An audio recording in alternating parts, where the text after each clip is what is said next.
Good evening, ladies and gentlemen. Welcome back to another Octane Online Racing Sprint Series Round 3 here in Zolder. It's me. I'm back. I'm not dead. I know we all thought that I was going to die, including me. But no, I am not dead. I am alive. I can confirm. And joining me, also not being dead, is Hornbadger and Fennec. How you doing? Doing really well, thank you very much. Yes, it's great to be here. Yeah. How's Fen? Hi. Hello, I'm good. Thank you. Good. Zolder, I actually drove this track literally 2 days ago in my own little league race.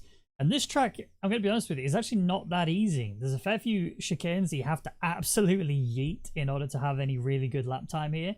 You know, some cars really favor it, Aston Martin being one of them. I don't know what it is about that car, but it seems to be able to just breeze over these curves without any issue.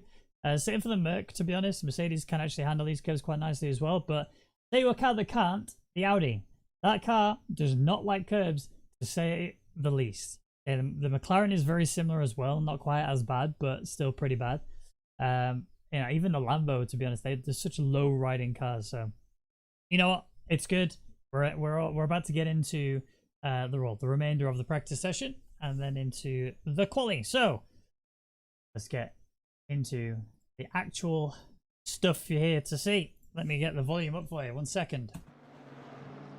There we go. Yeah, so as you say, we've got a qualifying session coming up. But you know, I think the most thing I want to touch on right now is yes, you did have a race around here on Tuesday, when you should have been away getting yourself an oil change and making yourself nice and fit and healthy. But Yeah. How was it driving while dead? Honestly, surprisingly okay. I had zero practice. Is he completely dead? Is he completely gone? I actually muted again, my bad. No, but the stream heard everything I said. But basically, the hotkeys in order to turn my volume up in ACC are the exact same hotkeys I use to deafen and mute in Discord.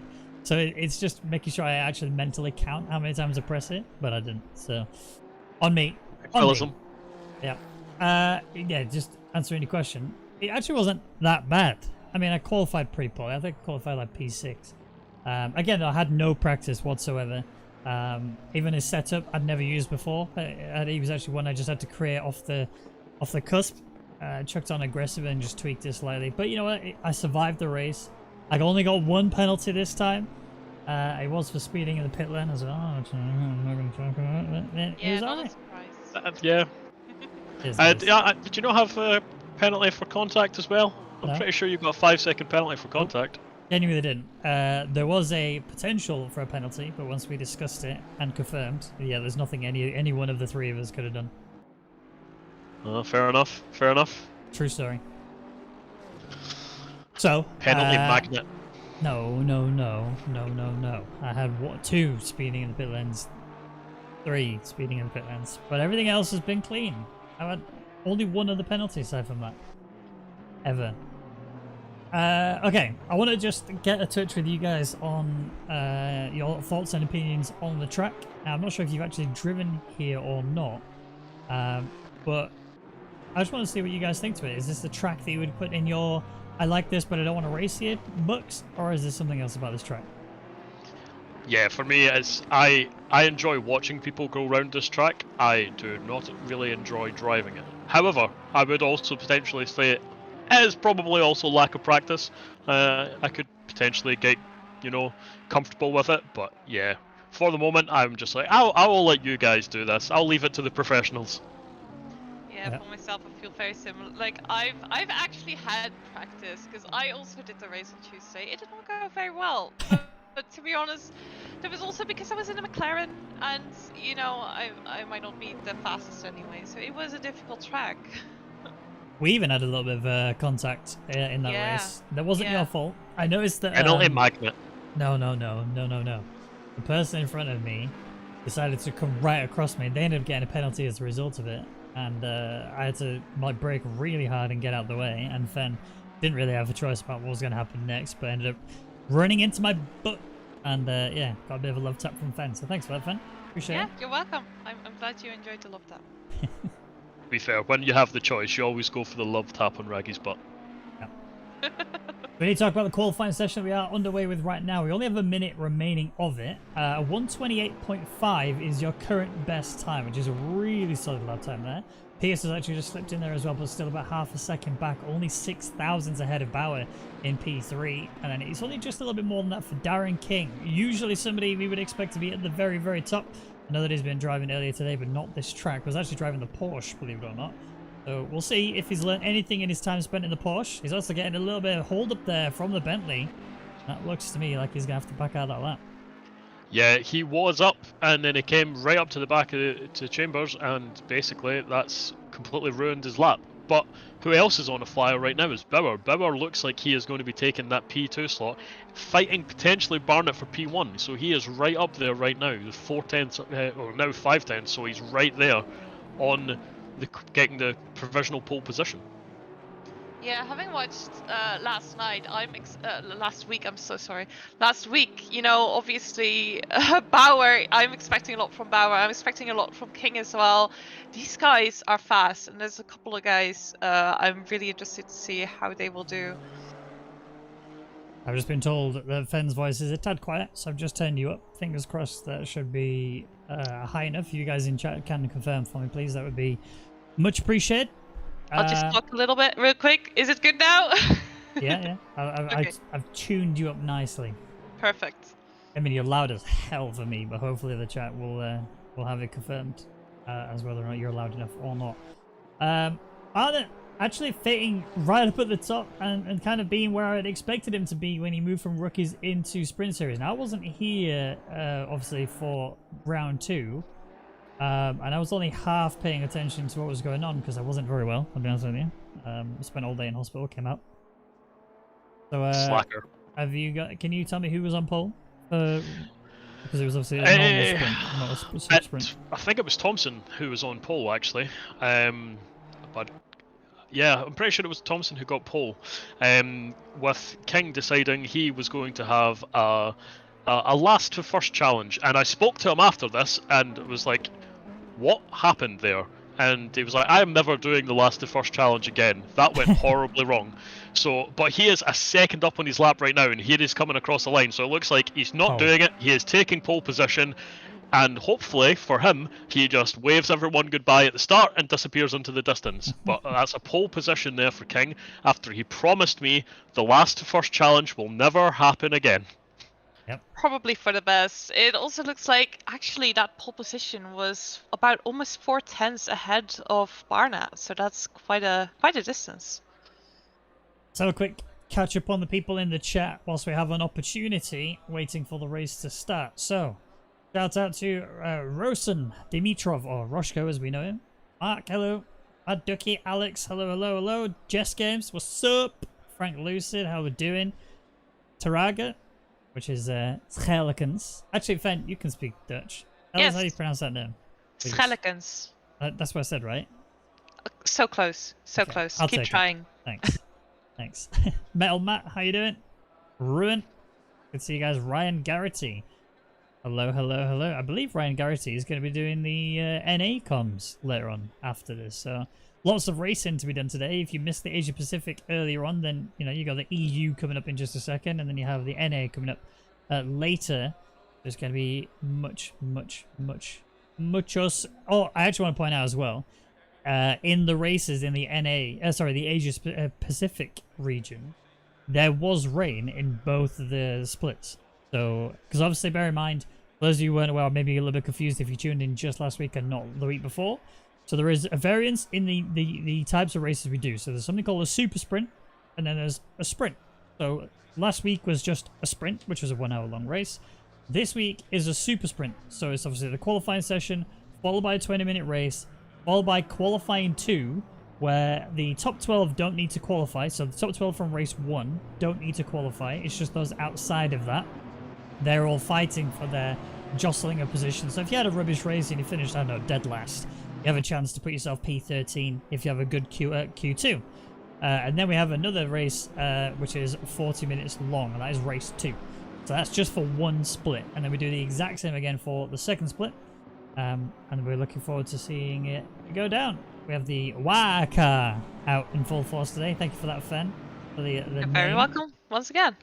I do want to get from each of you the top 3 prediction at the end of this race, because currently it's King, Barnett, and Bauer. I want to see. Let's go with Badger first. What we got? 1, 2, 3. I think it's going to be the same 1, 2, 3. But what I will say is Thompson's finishing 4th in front of Pierce. Ben? Yeah, I'm thinking. I think King is just gonna do it. I think after last week, he's gonna, yeah, P1 for him. I wouldn't. I don't know. It's gonna be spicy, that's for sure. But the top 8, the top 7 are all looking so good. Alrighty. Well, I'm gonna go King. I'm gonna go Pierce P2, Barnett P3. I'm calling it. Bad Ducky in the chat says $20 at 8 people die on the first chicane. Well, let me tell you now, if that happens, you better make sure you get on that Patreon account for Octane Online Racing, and you go ahead and click that $20 donation. All right, I'm holding you to it. Is that American dollars or is that Australian dollars? That's what I want to know. We need to get the conversion rate. Something very important. If you guys haven't clicked that like button, you better do it right now, okay? It costs you nothing, and it makes a world of difference for the Octane Online Racing community. So if you could click it, we're at 13 likes right now. I would very much appreciate it if you could push that number up to... Yeah, I want to get to 100 likes by the end of both splits. You guys can help us get there. Keep messaging people in the chat. Well, not atting them individually, but, you know, reminding people, shall we say, and get us up there. So a nice 100 likes would be huge. Alrighty. We're about to get underway then. Just 2 corners to go. Before we get this one started, let's have a cracker of a GP, shall we? Who's calling it? Do you want to go for it, Badger? No, I think you're the man with the plan. Fine, I will do it. We're waiting for the green lights then on the start. Darren King leading us away. It'll be pretty early this time. Any second. Now, there we go. We are away. Big start from the Honda. Might look to get a little bit of sleep down the inside. Backs out. Lambo's going around the outside. Gone very, very wide. This should be really beneficial here for the Porsche that is coming up behind them as well, but not going to opportune just yet. The Honda's coming across quite tight. Almost goes across Bandit's nose. Nearly rips it clean off, but King is leaving. And look at Thompson. He's making moves. Yeah, Thompson's getting a nice little fight there. He's got his teammate right behind him. It's looking really good for those guys. But yeah, King is already like putting daylight between him and Bauer. Oh. I'm not honestly surprised to see Bauer has already passed. Oh, no! What's going on there? No, that's an incident. Yeah, that was not good. Who are those people involved? That was Clement de Klerk. That was who sent it. That's a 5-car pile up there. Yeah. I mean, it was unintentional send. It looked like he was trying to avoid the collision, but through braking a bit too late, sent it to the back of someone. Yeah, so we've got, and that involved in that was Catan, Vesemel, we had de Klerk, we had, who else? Cars are moving everywhere. We had Schultz and we had Wright all involved in that crash. Yeah, that was definitely unfortunate for them, but looking in front, Barnett is currently still chasing Bauer? Yeah, and oh god. Yeah. So sorry. It's alright. I mean, the field is all starting to spread out just a touch, but they're still well within attack range. We are currently in the replay at the minute. I did click minus 30 seconds. There we go. It has fixed itself now. So yeah, it's Darren King still leading the race. Bauer, who's only about half a second behind. And then you've got Barnett, who's right there too, only half a second behind. Oh no, there's a 4 seconds, sorry. That's intervals, not gap to leader. There is a fair bit of a train going on from P4 onwards. Thompson and Ogden looking to try and close in on this Porsche, but I think this is a track that kind of favours the Porsche. Lots of acceleration needed, and that is where the Porsche comes into its own. Yeah, the Porsche's might out of the corners, but you know, one mistake and it looks like Thompson is kind of there or thereabouts to pounce, and Ogden's just right behind him. But yeah, that's Bauer's actually doing really well to hold on to the coattails of King. Right, look at Catan and Wright here having a bit of a scrap, bit of contact between them. That was less than ideal, bit of a nudge there, and it looks like the McLaren was trying to get stuck in there too. That is Kononov, who just couldn't quite keep it together. Fen, do you see a way for Catan to recover, losing that position to Wright? Ooh, I mean, I'm getting really confused. Keeping up with all these drivers, I'm so sorry. There is a fair bit of a gap now for Wright as well, actually, to Softic, who's ahead by like 3 seconds or so, and that's only just at the end of that train. So, you know, in order for Catan to recover, he kind of needs to work with Wright to try and pull that gap up as much as possible. I think this is now going to come down to just that consistency and making sure you don't lose it in the chicanes, as many people have lost it there time and time again, especially the second chicane. I mean, it's quite deceiving because you don't have a huge amount of curbs to worry about, just those sausage curbs, but there's a bit of a dip that happens in the track that can actually cause you to lose that traction, and you'll find yourself thrown off the track and pointing in the wrong direction. Yep, and right now, if you have a little look back up the front, we do have about a 1.5 second gap between each of the top three, and Pierce is just closing a little bit closer into Barnett. So, yeah, King isn't pulling away as much as we thought he would, but Ogden is right on the back of Thompson. You know, maybe a little bit of team play.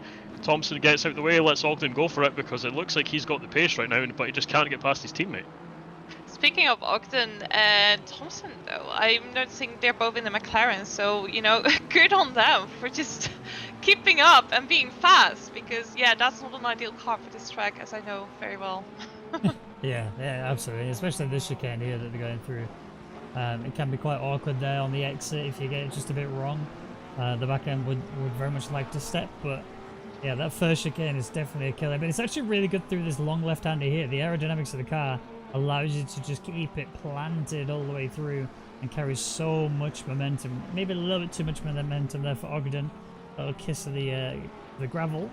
Yeah, the top four, like you say, Badger, they've all just checked out. I mean, Thompson is within attack range of Pierce, but only just. It's, you know, just under a 1 second margin. Ogden kind of in the same boat there too. I think Catan is actually looking to attack Wright again. Yeah, he is. Yeah, he's been right on that bumper for, like, through the last few corners, but as soon as Wright gets out of the corner, he's just got that extra acceleration and that Ferrari, and it's making it so it's very difficult for the Bentley to get past. You'll see here he pulls out, and as soon as he pulls out, he's just not got the speed to actually make the move, so we need to go for a late break, but the Ferrari's just that little bit better, and he's consistently just making it stick.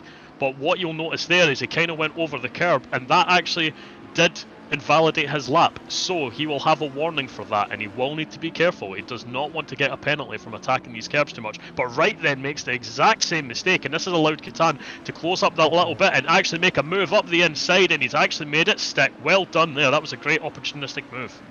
That was incredible to watch. But yeah, these track warnings, and like you don't want to get them. You really don't want to get them, and it can be so easy to get them at a few corners. Like, just be careful. You know, you don't want to end up with all kinds of penalties, because that will ruin everything.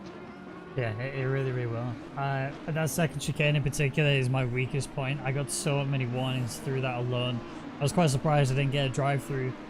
Just managed to maintain it at 3, which was, you know, good for me, but in time, wait to see what these guys will do in that time period. So, continuing on with this GP, Kononov is closing into the back of Wright, who obviously we saw lose that position earlier on when it was coming up to Catan. Now actually, oh, go on.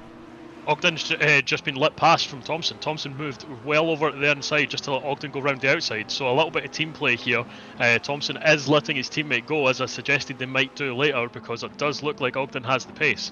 So that's a little bit of a swap from the McLarens, and we'll see Ogden now trying to get up to the back and attack Pierce. That's very interesting. I really hope for them that it works out and that they made a good decision there, but I'm sure they know what they're doing. Meanwhile, I also noticed, like, Darren King, that King is, like, having a good time. He's, like, over 2.5 seconds. Got a gap on Bauer already. And Bauer as well, actually, on Barnett. So, like, those 3 guys are really setting themselves apart. Yeah, they really are. I mean, even Pierce is still hanging in there. Oh, a bit deep there from Kononov. This is going to allow Boscher to get a move alongside. It's going to be tough to go all the way through here. But they are keeping it done. Yep, the Audi is through. Just a little bit too deep there from Kononov. And that just shows us sometimes later on the brakes isn't actually better for you. You will just shave time away. And yeah, that is now Boscher ahead of Kononov. And up to P13. And Thompson is back through from Ogden. I don't know if Ogden made a mistake, but I just saw the time fly down and I checked it, and yeah, Thompson's back in front. So Yeah. maybe they're just doing a little switcheroo again. I don't know, but it definitely looked like Thompson had let Ogden pass previously. So again, Ogden might have just made a slight mistake in a corner, and Thompson's just taking the position back. But this is allowing Pierce to just disappear now into the distance and stay onto the back of Barnett. Yeah, that's not ideal because they were quite close still, but you know, if they're both starting to lose, that's not ideal for them. Let's see who else. Actually, I just want to just chirp in real quick. Terry Williams in the pits willingly drove in there and looks to be ending his race there. I'm not sure exactly what happened. Didn't catch any contact with anybody, and the stewards have not been in touch to issue any penalties to anybody just yet. So either they're still reviewing or they're happy that no significant contact has happened. I mean, surely there's got to be one, or the contact on lap 1, right? Yeah, so he had the only time he's had contact was on about 2 minutes into the race. He had contact with both Fredrickson, and then he had contact again with de Klerk. But you know, we've not seen anything pop up from the stewards, so I don't know how big the contact was. I could maybe go back and find it, but yeah, that's a bit strange. Maybe he's just having issues with his setup, his wheel, or something's not working. But yeah, it's a bit strange that he's packed it in so soon.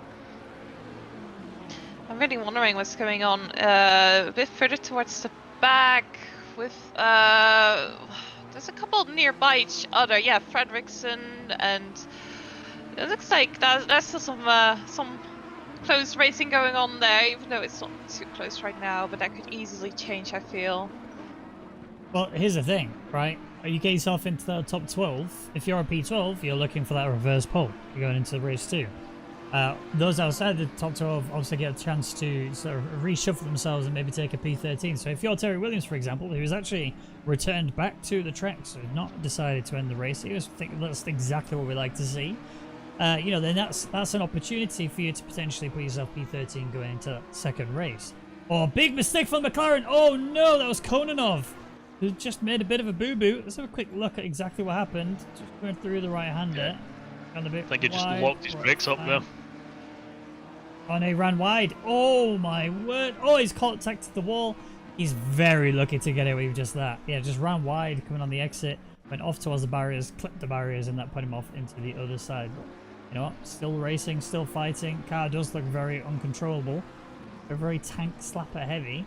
But yeah, as I was saying, though, the top 12, they could easily change because they're all still very close together. It only takes one mistake from any one of those guys, and immediately you're in with the shot of getting reverse pole, which would be fantastic going into the second race. But we do still have 9 minutes remaining of this one, and I've got a feeling we're going to be seeing a lot more scraps than what we've seen so far.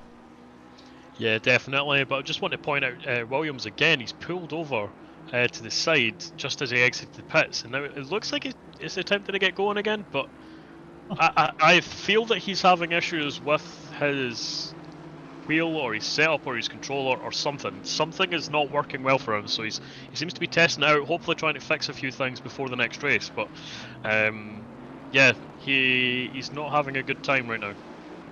Let's hope he gets that fixed, whatever is causing him issues.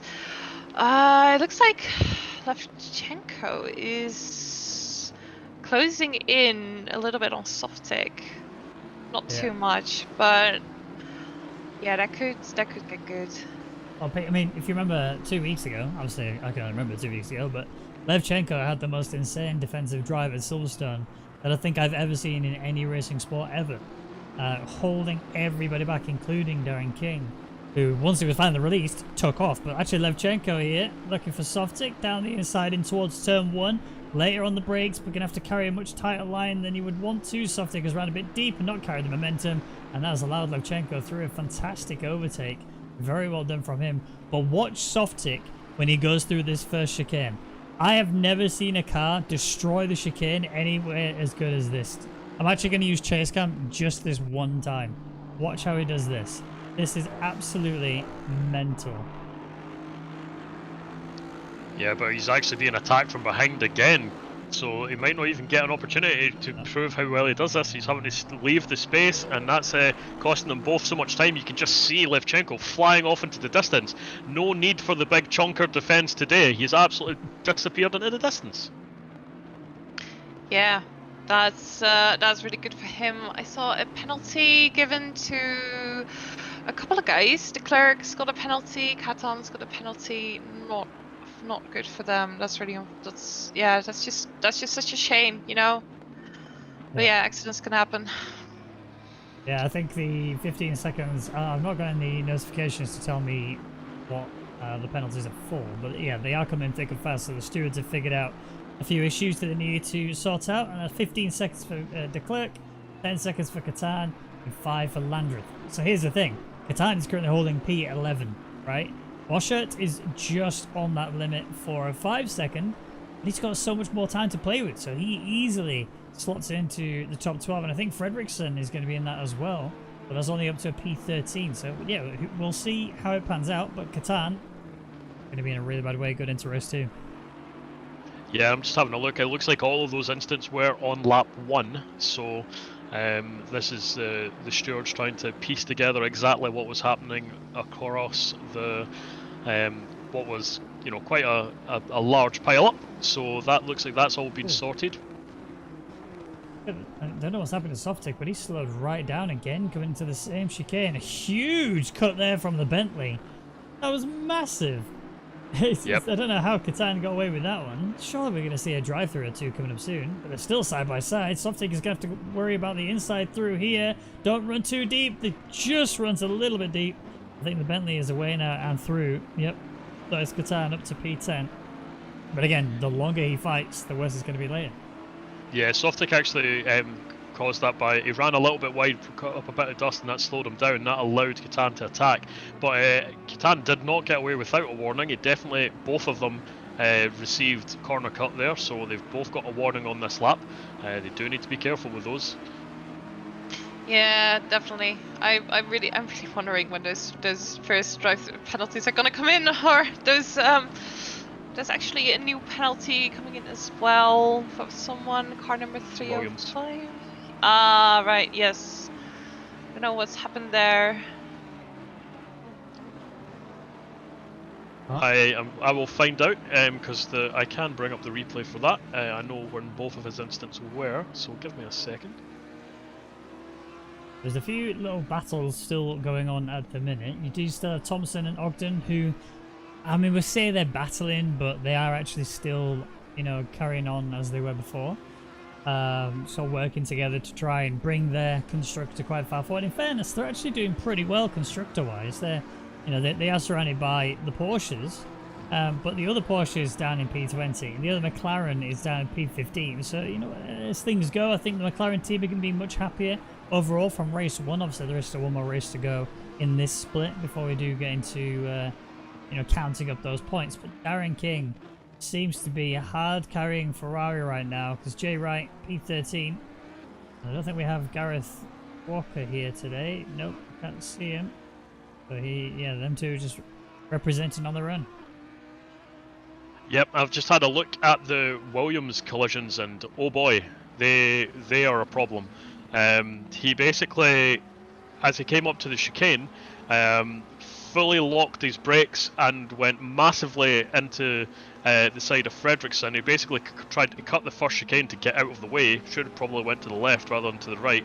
And then as he was trying to rejoin, he then completely took out de Klerk. So yeah, that massive penalty, I am not entirely surprised to see that. Yeah, not ideal.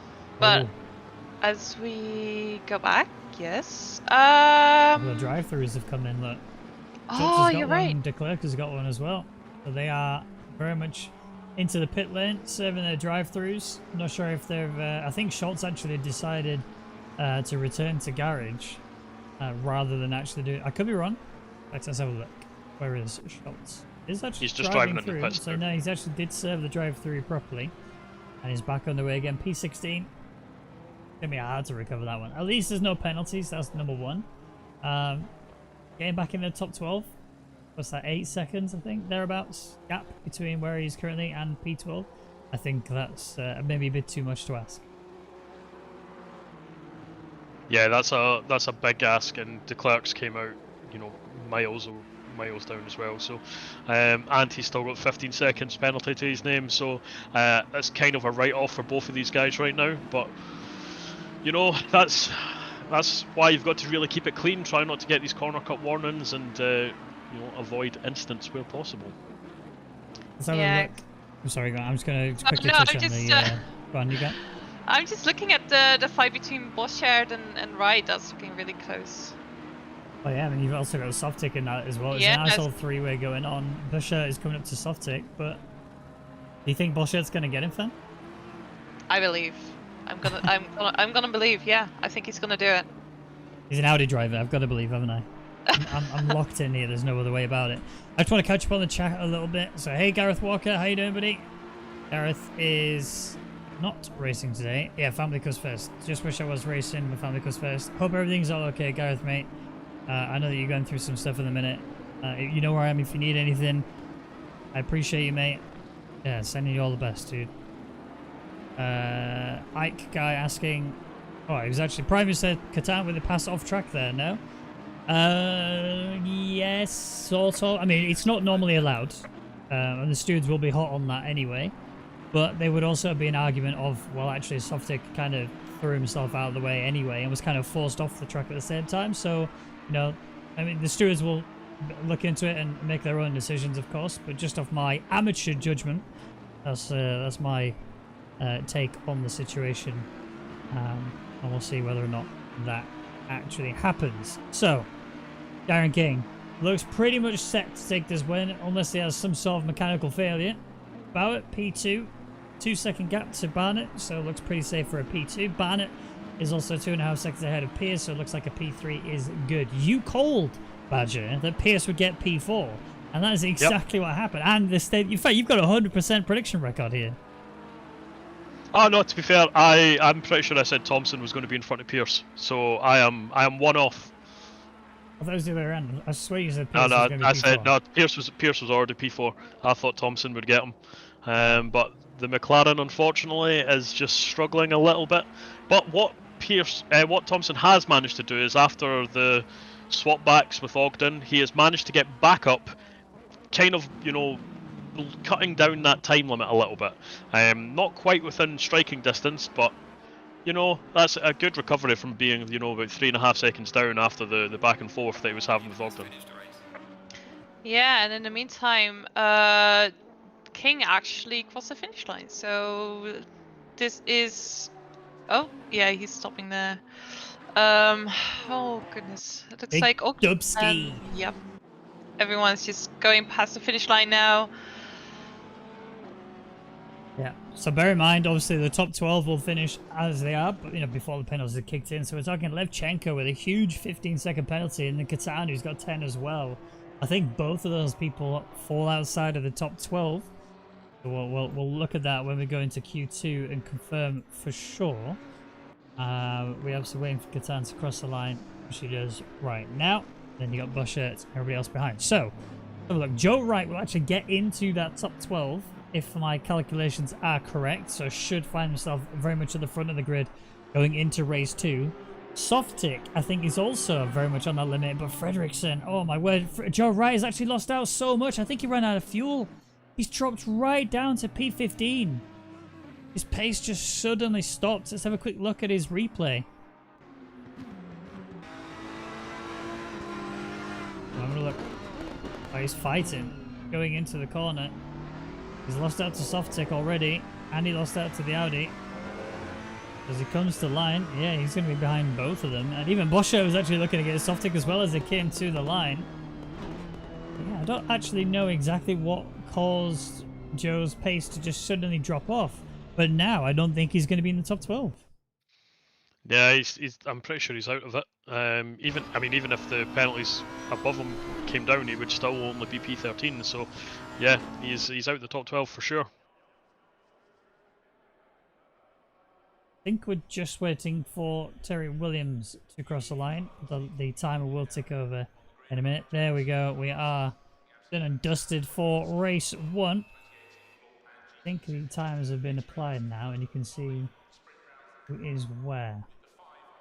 I think that's right, because Octane and Levchenko should be much further down than that, I believe. Let's have a quick peek then at the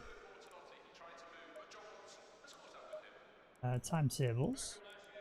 Race 1. So yeah, Darren King taking P1, Bauer taking P2, Barnett P3. We knew all of that. It's where did Levchenko? So Levchenko actually takes P12.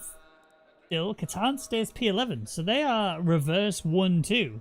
Weirdly, their penalties have actually helped them out coming into race 2. So that's quite big. That's really important for those guys to be where they are. I mean, it does of course mean that Softic, Fredrickson and Joe Wright are all going to be outside the top 12 and now have to fight in their qualifying here to try and bring themselves as close to P13 as possible.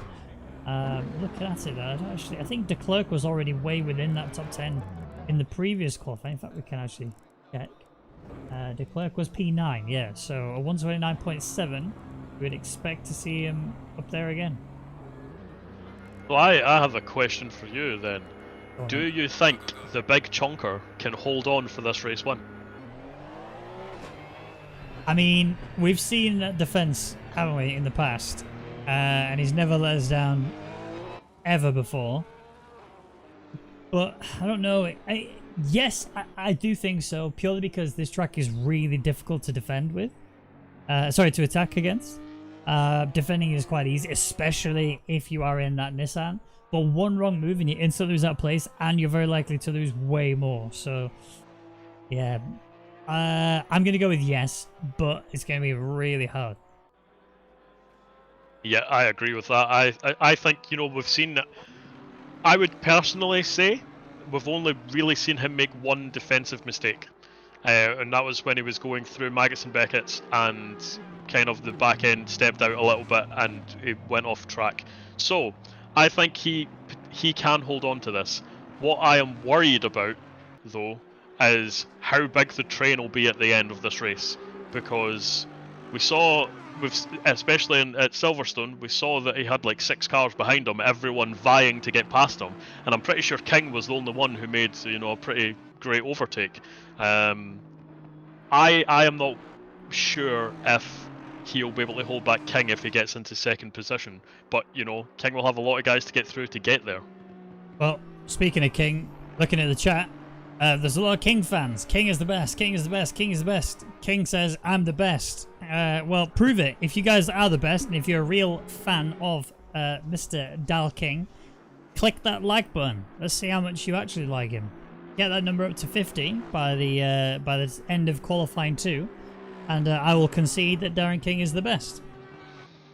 Yep, this is where you prove it. You know, the one thing that we can say King is definitely not the best at is qualifying in the last race. Yeah, that was last. I'm sure it was, wasn't it? Wasn't it? Yep, that was interesting.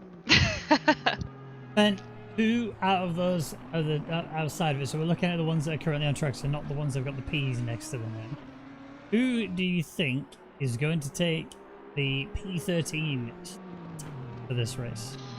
Right. So. Want some insight before you make your decision? Sure.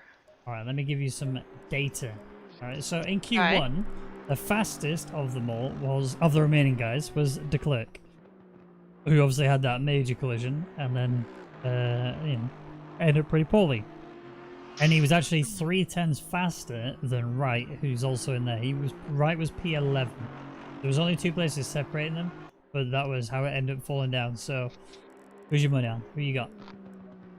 Yeah, I mean, I'm gonna say De Klerk then. All right, we'll take it. Badger, who you got?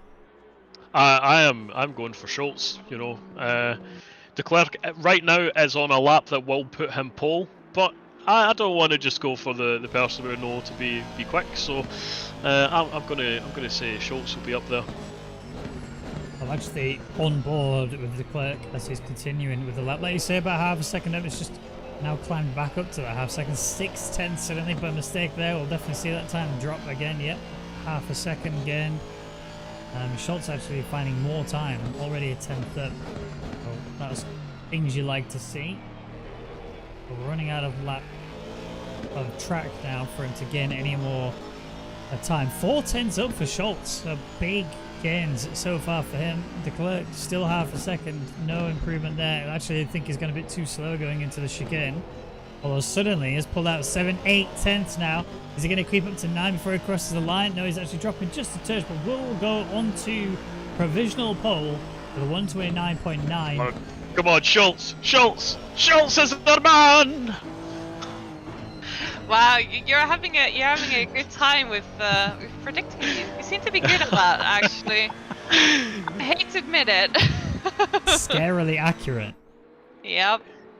I mean, there's still time. There's still time for another couple of laps, but that was a great marker there from Schultz. A 3/10 there in front of De Klerk again, and already he's 2/10 up in this lap. But he's just went a little bit wide, dipped a wheel, but it won't cost him much. But yeah, these boys are fighting tooth and nail for this.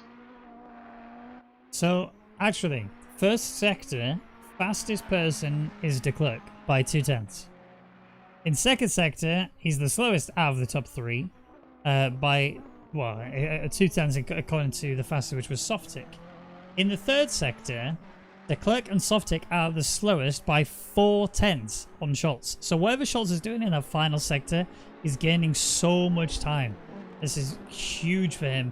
But with 2 tenths gain here, there's a chance here that he might actually push himself a little bit further up. Joe Wright is 1.1 seconds up on a previous Delta. We'll go P1, 29.4, raising the bar, and actually finds so much more time in almost all sectors in comparison to the other 3 up there with him.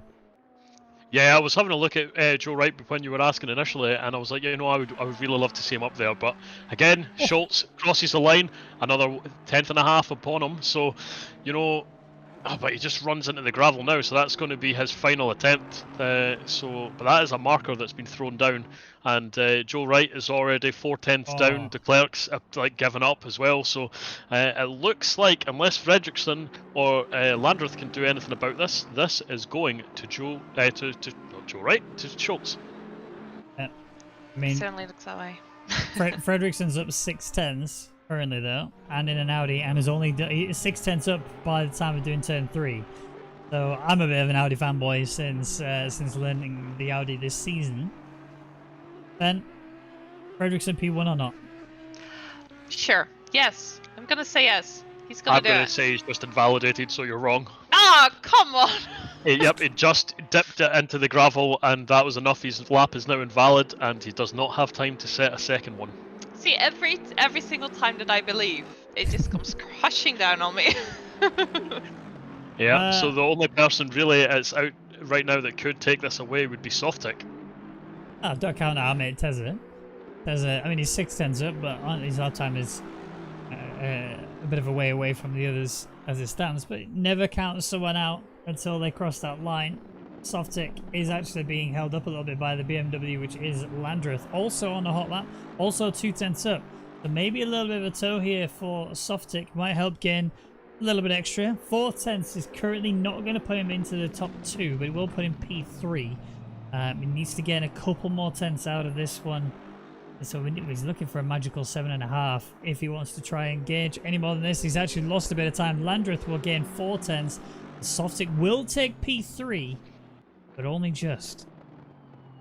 And we have a look now at Williams as he's kind of making his way around the final corner, and he's coming across up to the line. He is up a second at 1.1 seconds, but it's only really enough to move him up 1 position. P6. So remember, it's the remainder of the grid that will be qualified in that order. So Schultz will be P13, Joe Wright P14, Softic 15, De Klerk 16. Oh, yeah? Maths? English? I don't know. I lost count of what I was saying as I was saying the numbers. My brain just shut down. I don't know what's wrong with me. I'm dying. No, you can't use that excuse. That was last week's excuse. Find a new one. Okay, I'm not dying. There you go. How's that? Yeah, I mean, you're just so clever. That's your excuse. It is. Thank you. So in the super sprints, obviously they have to organize the grid. Now, when they do this, Mullock has actually set a wager on for there to be a straight line when they line up. Okay, And this is, you know, they call the numbers out, and each one of those drivers then get to go. So you're going to see as we in fact, you know what? I'm going to show you like this. Beautiful.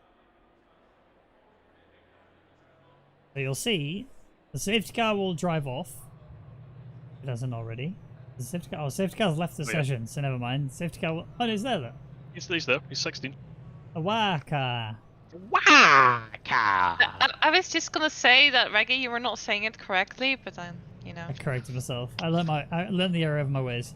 So when the session starts, the safety car will drive off, and then all of the other cars will get called out in their respective order, and then will file up in the correct manner. So P12, which I think was Levchenko, will then be called up first, and obviously all the way down. And then it'll carry on from the P13 onwards, which you've just seen in the qualifying session. But now the question is, do we think we're going to get a straight line?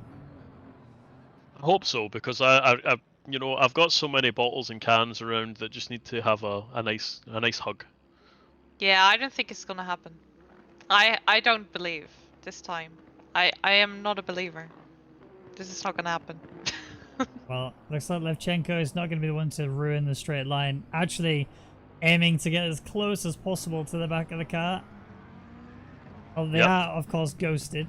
Oh, the McLaren's running. Straight away. Hang on, he's fixing it. He's fixing it. No, No. never mind, no, it's not. No, Who is this? This is Koronov and Russia. I told you. It was not gonna happen. Slash So kick upset. car 79 right now. Unbelievable behavior. You cannot behave like this in this professional setting. You must. Where's this line? Have the rest of them figured it out? I mean, no, I'll give that to the rest of them. Look at that. That's relatively straight. It's just that individual there. That one. Disappointed. Oh, King, come on. Oh, King, no. come on. King. He can hear us and he just wants to ruin our day. Oh, that's, yeah, unfortunate. Fully intentional, that was guaranteed. Alright, so Levchenko P1. What we're saying, yay or nay for the defense to the end of the race and take the dub? I think, yay. I think he will do it. However, I also do believe that King will be second by the end of this race. Ben? Who did you say was gonna be first, So you said? Levchenko is starting from the front of the grid, and in Silverstone, Levchenko had the biggest defensive drive ever. I don't know. I want to believe, but after all this before, I struggle to believe. But I would agree with what Bai just said. It's probably gonna be a P2 for King. I'm gonna agree with that.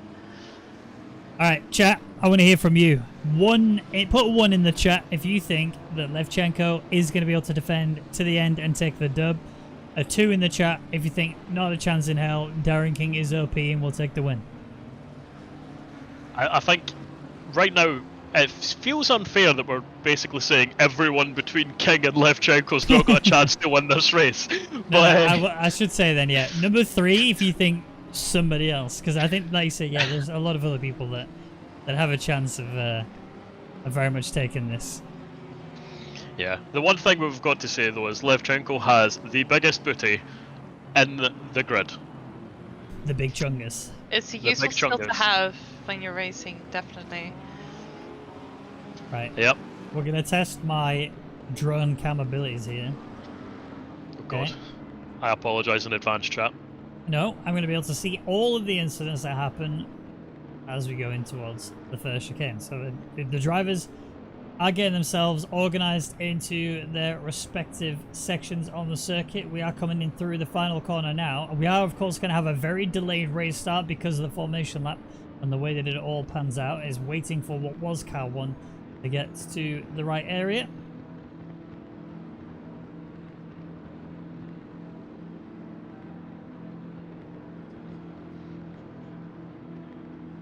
And we go. We are away. Big start there from the Porsche in P5. Also trying to get down the inside already. Look at Catan go for an outside line, but too wide. And that's actually put himself onto the curb. Same for the Audi. Mistakes made. Contact made as well down there.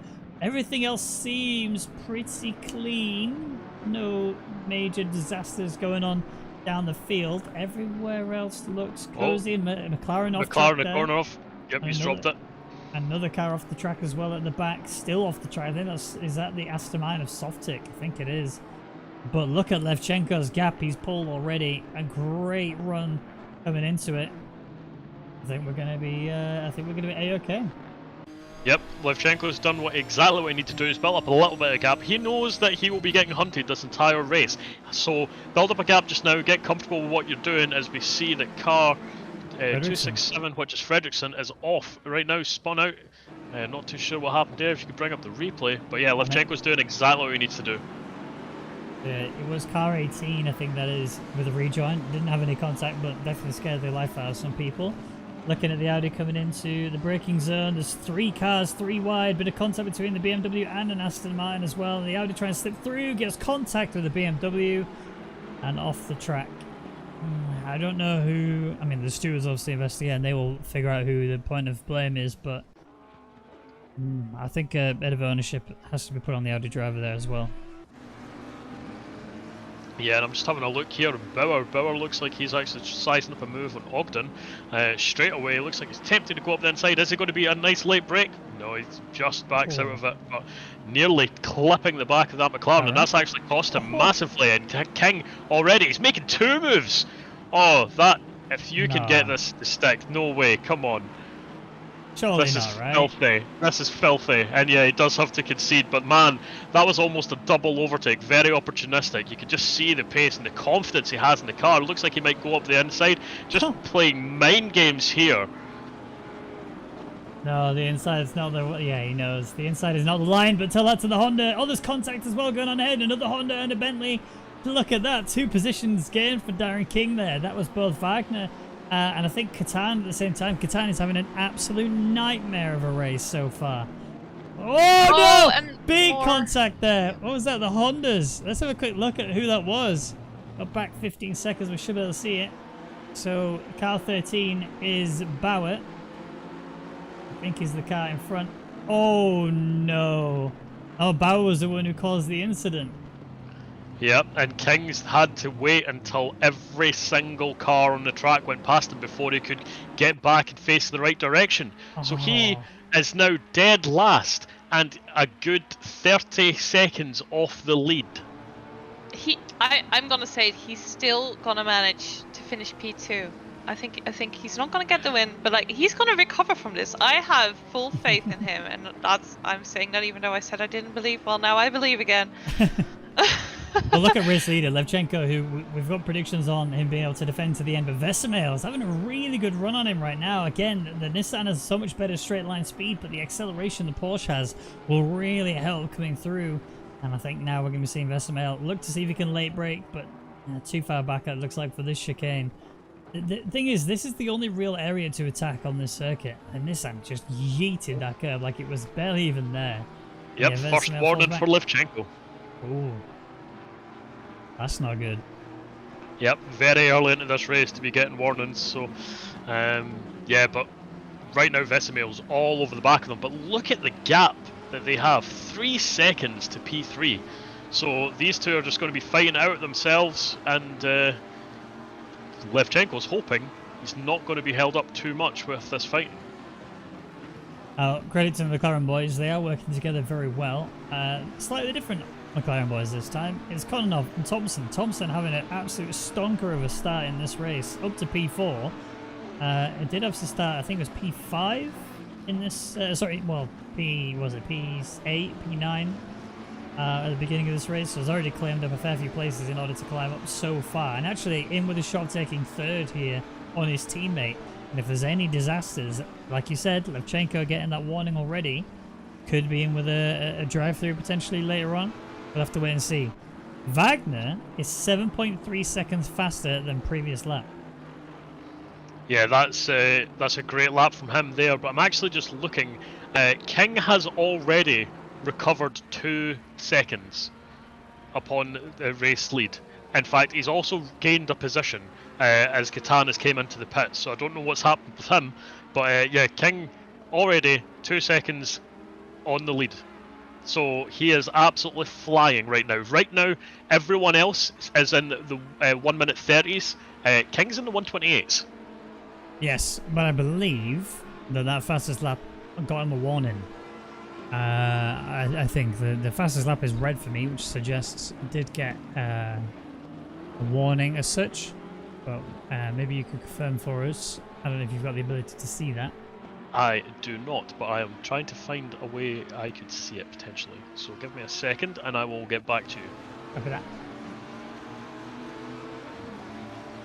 Right, Heineke, I want to hear from you about this battle for P1. It's still been raging on. Versamail is still hanging on and clinging that 3:10s currently. A bit more than that, I think, now as they come into line. It's probably more about half a second. Oh, nearly even a full second. Levchenko was under threat earlier from Versamail. Versamail has shown us, you know, in the past that he has got a lot of pace. It's the consistency that's likely that lets him down.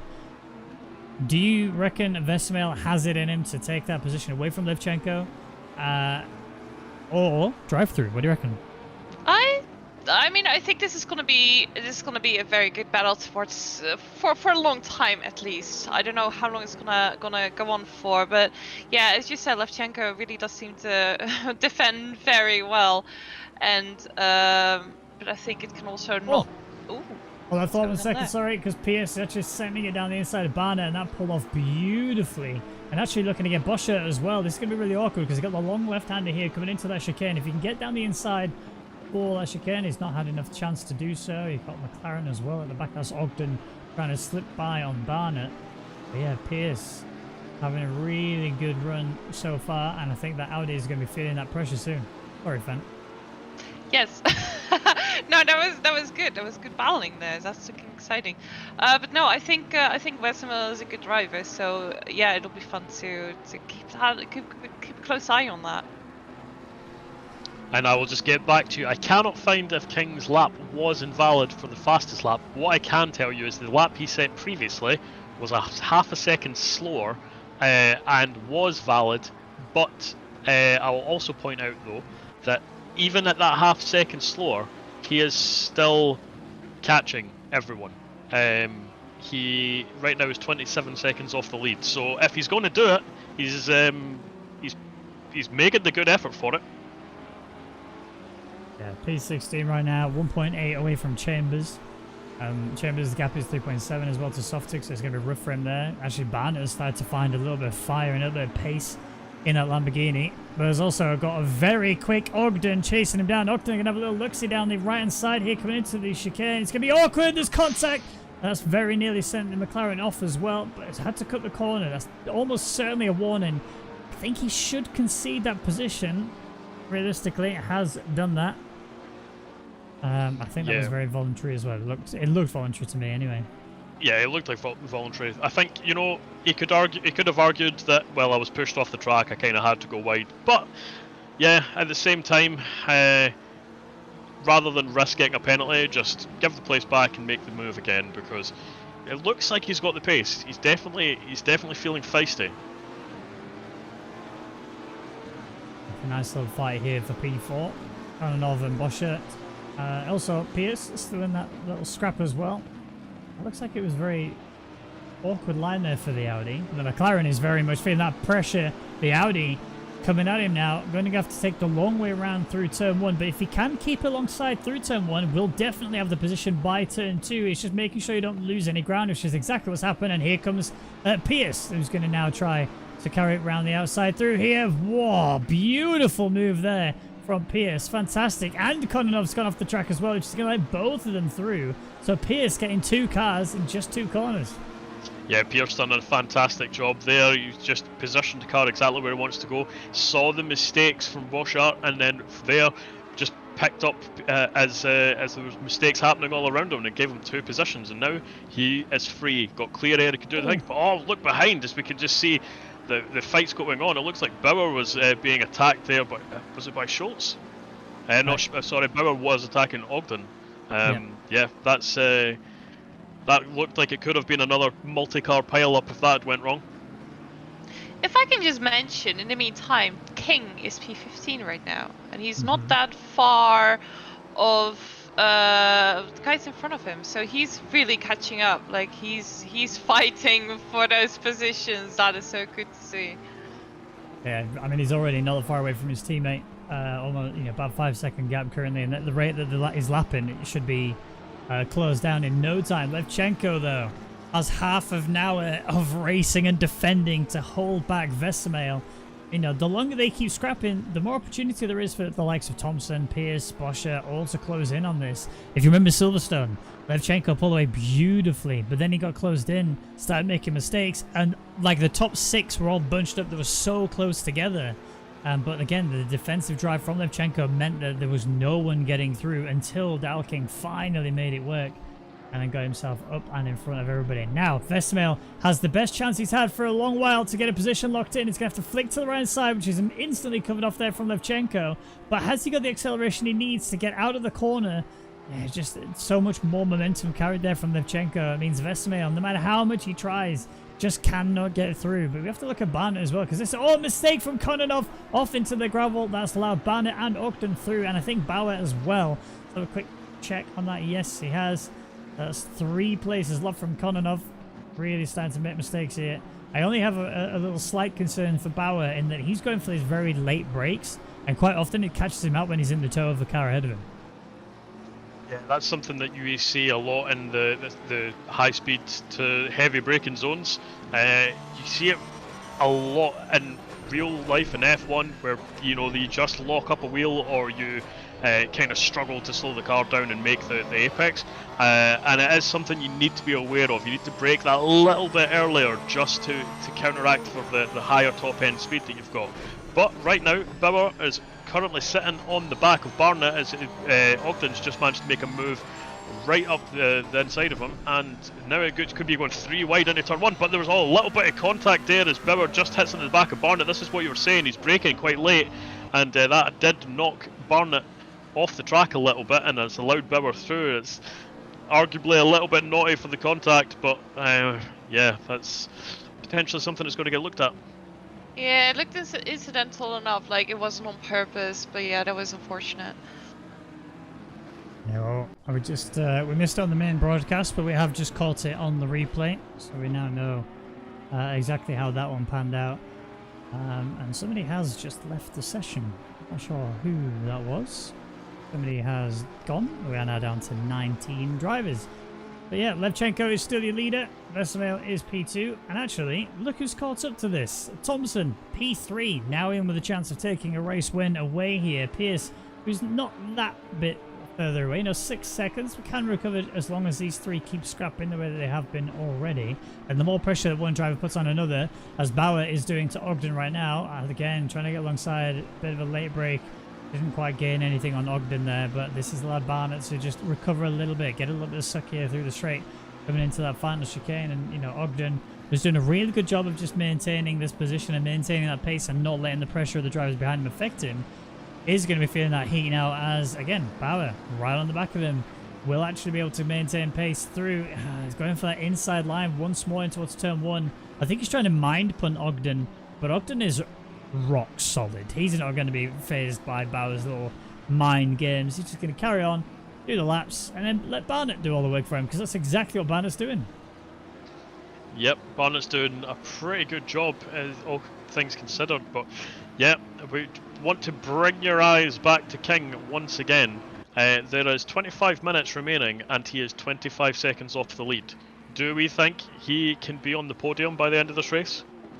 Is he making the 1 second gap though? Not the his last lap, yes. The previous lap, no. But I believe that was because he was held up trying to get an overtake done. So right now he's in clear air. Van Vesemel going for a move around the outside. Fantastic if he could pull it off, but surely the Nissan's got the moves he needs. He's got the straight line speed he needs, and this is a bit of a drag race. It looks like the GTR just has that little bit more oomph, and how frustrating is this for Vesemel? Immediately the Nissan has to come across. Thompson gets so close to the back of the Porsche there as well. The Nissan is holding on so well here, very nearly losing that position, but just clutches it by the skin of his teeth. Fantastic defense there, but it's not over. Vesemel still wants it to get aggressive, trying to stick it around the outside, has to dodge there, and that's actually going to allow Thompson to look for an opportunity, maybe even go for a cutback of dreams through this right-hander here, because it's a very tight line for the Porsche. Back-end stepping, we've seen how bad that can be for him in the past. Also, mistakes made from Levchenko, who's gone very wide through there. Same for the McLaren, actually. It looked like he just got a bit too early on the power and understeered very far off the edge of the circuit, but has managed to keep himself in with his fight. They stay as is. After all of that, they stay as is. Yeah, but Thompson's looking a bit wily. He looks like he's wanting to make this move, and it's good to see Thompson up here. I thought he would get on the podium last time, and that was a big mistake there. On Vesemel just clipping that curb, and it's allowing Thompson now to try and make the move. He's going round the outside. Thompson has just got the speed on him, and he makes it up into second position. And now this is going to be difficult for Levchenko. We've seen that he was already under pressure, but that car is as wide as a bus. He has positioned his car so well that it's just been so difficult for Vesemel to make any moves. But now he's got Thompson. Thompson going to be hunting him down, trying different things. Maybe a little bit extra overspeed that Vesemel's just not been able to get within his car. True, but it must be said, like, if Thompson and Vesemel start battling each other, they could lose time on Levchenko, and that could be a pro for him. I just draw your attention. So Kononov made a huge mistake. He had a little bit of a fight there with one of the Hondas, which was Bauer, and found himself having contact and then rotating on the circuit. Then drove across the circuit from one side to the other and almost caused a major collision, but they all avoided it. And then, as a result of that, Darren King gains places. He's up to P10 now. And look at this fight here as well for P6. Ogden, like I said before, not phased by the pressure that he's got on him right now. But he's surely going to be feeling it coming into this here. This is Bauer, who's just been given a fat penalty. 15 seconds. We'll definitely see him drop down the order when the results are in. But more time to work on it now. 22.5 minutes remaining of this race does mean he can still sort of work some sort of margin to protect himself.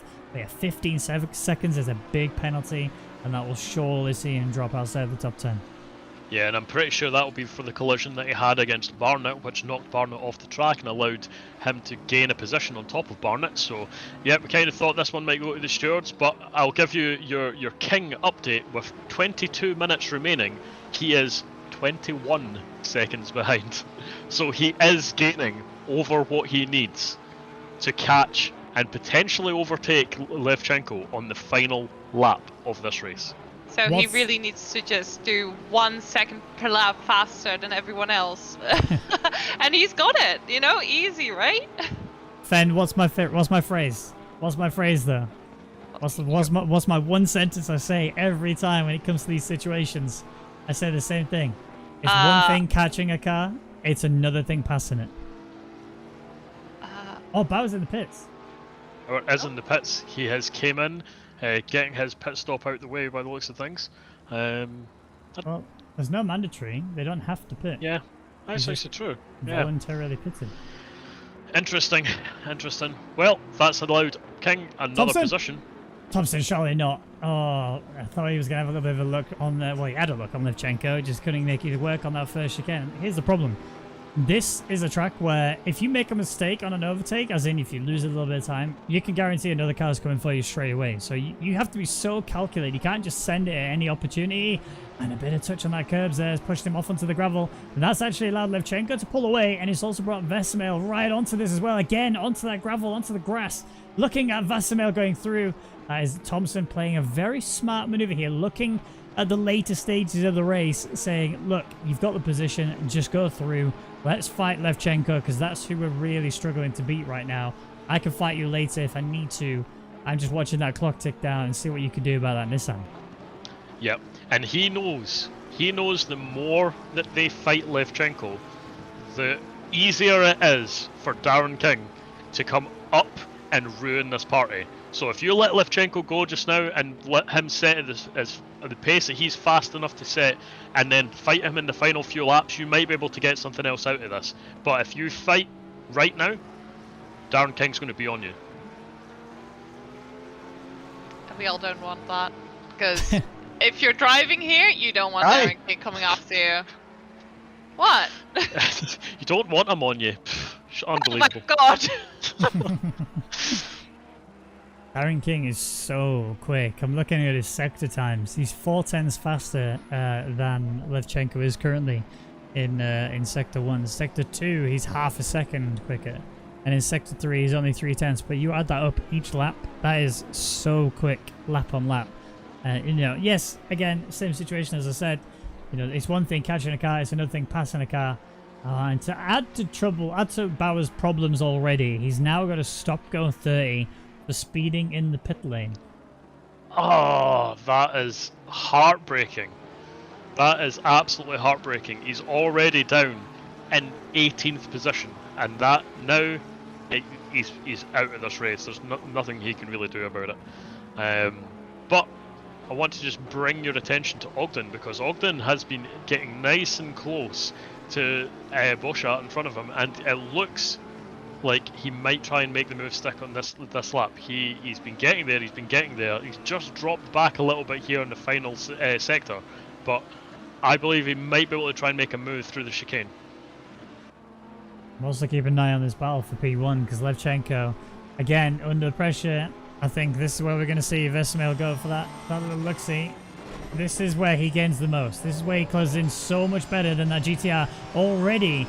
Look at that. How can you see anything here? This has got to be the most nerve-wracking experience. You've got the massive rear end of a Nissan GTR right in front of you, and you're trying to hit these braking zones like you know, on a regular basis. I would not like to be in his shoes. I'm going to say that now. Yep, that's... is that another stop-go? No, that was just the 2 laps remaining. Ah, okay. Yeah. I've completely missed that. But yeah, I mean, if you're looking at Levchenko right now, you need to mind punt him in some way. You know, you need to do some clever faking and dodging and diving just to put him into an uncomfortable position, because right now you're kind of letting him just race his line. You know, he's not really having to defend. Alright, Ogden's through. Bochat's actually lost 2 places. Yep, you are correct. What happened there? Have you able to grab a replay? Yes, try. 30 seconds. He's already lost Ogden by this point. The second chicane. It looks okay. Ran a bit wide there. He's going to lose pace to the right-hander. Barner's going to have a little look-see. Chucks himself on the inside. Going into the hairpin. And yeah, Barner's through. So this looks like a series of mess-ups from the Audi that's kind of put him in that position. Yeah, no surprise that happened. But needs to be a little bit more tidy than that. Oh, Vesemir. Again, same place. Surely not again, though. You can't make it through here. He's going to try and stick it around, though. Again, not going to work out. Big mistakes there from Levchenko. This is going to allow Vesemir get squeezed to the edge of the circuit. If he can hold around the outside through here, this is an ideal chance to attack, and he just can't get alongside of enough. Has to brake late. Almost goes into the back of the Nissan. Bit of a scare there. Again, this is going to allow Thompson to close in, and at the same time, this is going to reduce the lap times of those in the top 3 that allows Dalking to push even closer than he was previously. Yep, and Levchenko's actually got a warning on this lap for exceeding track limits, but we've also got 2 5-second penalties applied to Bauer, so he's having a horrible time right now. Don't know what's happening there with him, but yeah, Vesemir and Levchenko and Thompson right now are all within half a second. And, there's a mistake there from Vesemir, and that's allowing Thompson to try and make the move. He's going around the outside. Can he make it stick? It's going to be very difficult into this unless it just gets lit by. And it looks like it does. He concedes the position, and that's Thompson now back up into P2, going to start hunting down Levchenko. They're just swapping this position, this P2, trying to see who can attack, but Levchenko there has gotten a huge gap as Thompson makes a slight mistake, and that's allowing Vesemir to try and attack him back, and he gets up the inside and gets this position back again. I saw actually the thing with Bauer, his stop and go penalty got removed by the looks of it, and instead got the 10-second time penalty, so it's not like on top of that as well. Interesting. That is interesting. That's beneficial for him at least, because it's not the end of the world. You know, losing that 30 seconds. Well, stop going is like more like a minute, but yeah, reducing that to 10 seconds. The stewards do that for all drivers, so that's been beneficial for everybody. But yeah, at least Bauer is not completely down and out, but is severely held back. Yeah, he is still completely down and out. He's over a minute behind Williams. Oh. So I think he must have served it. Pierce is going for a move on Thompson here, so he's lost out drastically there to Vesemil. Yeah. I mean, Vesemil's already lost a lot of time anyway to Levchenko, and they are still going at it. Oh, big mistake from Thompson. Got over both the curbs. This is surely going to be Pierce getting his nose through here. They're going for a little bit of a drag race on the home stretch, but going around the outside in turn 1 is less than ideal. But if he can make it, like I said earlier, you can actually secure the position going in towards turn 2. Bit of a touch between the two, but no contact that's really going to cause any damage. Maybe just a couple of code browns for both of them, but again, the Porsche taking a much tighter line through there is less than ideal, but is going to benefit the McLaren that little bit more, unless the Porsche somehow figures out a nice good run through this right-hander here. I think realistically, Thompson is now out of the fight for a race win here. It's now down to Vesemil to close in somehow. But you know who's not out of the fight for the win? Darren King. If you have a little glance at the time, you will see that there is 13 minutes remaining, mostly almost 14, 12 and a half seconds to the lead. He is absolutely flying. Up in P7 just now, he's got Barnett in front of him, and we know that Barnett will fight this as hard as can be. But what can you do against someone who's lapping so much quicker than everyone else on the field? I have a feeling that's going to be very tight, because it all depends really on like how easily is King gonna be able to overtake the guys in front of him, because obviously, yeah, like you said, Barnett isn't just gonna give up that position. I don't think any of them are going to be, and even if he does get to P2, will he be able to overtake Levchenko? Well, that's the £1 million question. Alright, looking at Vesemil's lap times. So, Sector 1, 3/10 faster than Levchenko. Sector 2, 4/10 faster than Levchenko. Sector 3, a 10th down on Levchenko. So, pace is coming in for Vesemil. Is slowly but surely reeling in that GTR. But again, Levchenko doing what we thought was impossible in Silverstone. And he carried on for most of the race. Didn't finish it off, but did carry a lot of consistency with him, and now going into this race has to do the exact same thing once more, and holding back Vesemil and Pierce. So Levchenko still looking dead set on taking that win. Oh, there's been a fair bit of a mistake there. Is that car 19? What car is that? 18. Is this Softic? No, he's actually coming out of the pit lane, so... Yeah, he did spin off a couple of laps ago, so maybe he did give himself some damage and had to go in for a repair. But yeah, that's put him well down the order into P17, so if he did get damage, that would explain why he's came into the pits, but I honestly didn't see the contact, just that he'd spun off the track. Perhaps he just wanted a set of new fresh tyres, if that is allowed in this... Yeah. They can, yeah. I mean, you wouldn't want to. You know, you don't want to box at all in this race, but yeah, you could do that. I'm just having a look there. Just in the final couple of corners, Levchenko's managed to pull out about 7/10 over Vesemil. Just a slight mistake from Vesemil as he got a little bit too close into the final corners, and yeah, he just had to let off and brake really hard to get out of the way. So he will be looking to close back up that gap again through this lap. But right now, Levchenko, as you know, I said he would, is proving to have the largest ass on this grid. Yeah.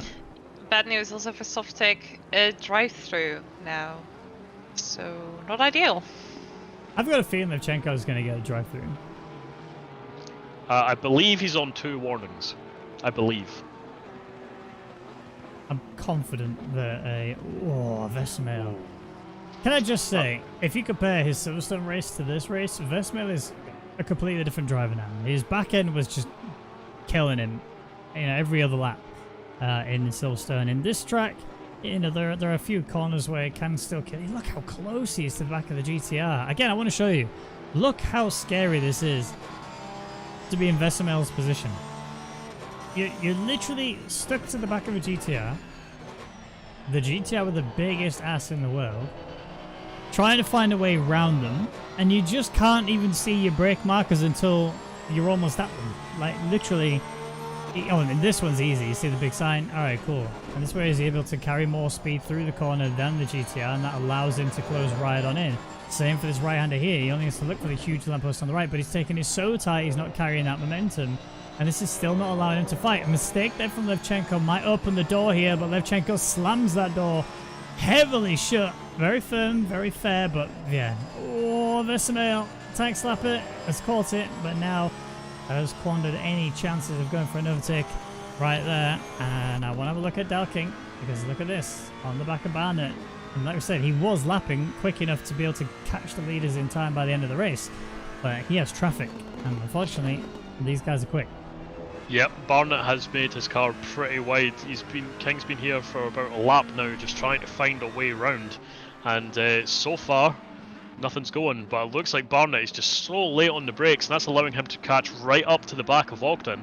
But then through the corners, Ogden is much faster out of them than Barnett. So it's kind of a little bit of a, zigzagging between them, but it's allowing him to stay exactly where he is. Oh, but he's now just made the mistake. As I say, he's always been braking late, and this time broke a little bit too late, went much wider, and King has gained another position. Now, as we said earlier, the McLaren struggles a bit around this track. So, King has a McLaren in front of him, and he's got a very feisty Barnett who's late braking behind him. So, he'll hope that he doesn't get another bit of contact, but what is he going to do about this McLaren in front? Yeah, from Barnett, that was definitely a mistake that he did not want to make. And now Ogden is probably really going to feel the pressure because, yeah, that is not the kind of person you want to have behind you. I have a feeling this is going to take less than a lap to overtake. So, when we look at the grid, there are still a fair few battles that are happening. Oh, that was very nearly a contact there from the Honda into the back of Joe Wright. I believe that is Wagner. So we'll see as they cross the line when the Delta updates who is where and at what time. So yeah, Joe Wright is P11. Is that back marker a Honda? I think it is. I think that's Bauer. We nearly ran into the back of him. Yeah, it is. But that would have been very awkward if that was the case. Vesemel has suddenly lost a lot of pace in comparison to Levchenko, and actually his teammate Pierce is closing in quite rapidly. So Pierce is fancying himself a nice juicy P2, but they obviously do need to work together to make sure they don't take each other out and fall outside the podium altogether. But Vesemel will not want to give up at all in this race. Still 7 minutes remaining. Has a lot of opportunities to recover this, but Pierce is here. Pierce is very quick, and I think realistically Vesemel needs to let Pierce through if he wants to have a chance of fighting later. I mean, realistically, your pace is not quite there right now. Yeah, you can hold Pierce back if you want to, but realistically, if you want to try and fight Levchenko, let him through, let Pierce have a scrap. When they start battling and Levchenko pulls out his full defensive card, you should be able to naturally close in and potentially gain a position as Dalking going for Jonathan Ogden. Yep, King's just making it very audacious up the inside, but he was left the space and he was like, yeah, I'll take this. But Ogden, what an effort to defend round the outside, and that will grant him at the inside for this corner, but he just seems to have the extra straight line speed on top of King, and he backs out trying to make a cutback, and whoa, that was so close to hitting in the back of the McLaren.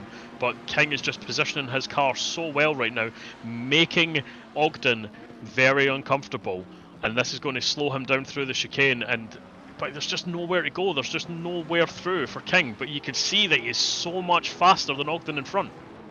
I haven't got enough eyes for this. I haven't got enough eyes. We need to also watch this battle for P1 because Levchenko is very much being attacked again by Vesemel. Look how close he is to the back of him. The toe is giving him a nice run right the way up towards the final chicane. Having a very tight line through there. It's not going to benefit him. I'm going to very quickly just go back to Darren King, who's also looking at Ogden as well, going for a very late flick. Coming into the same chicane. He's trying to stick it around the outside. It's going to be so tight. Darren King, there's no way he's pulling that off. Surely a bit of contact between them. Does end up falling back just a little bit more. Back into the toe here for Jonathan Ogden. Again, going to be trying to pull himself as quickly as possible forwards, looking for another switch back of dreams. This time might be the time, but I think this benefits Ogden once more, going through the right-hander. He's got a lot of his car ahead. Jonathan Ogden sticking his nose in there. Darren King has managed to just keep himself ahead, but the double right-hander, who benefits from this? The drag race of dreams from Jonathan Ogden.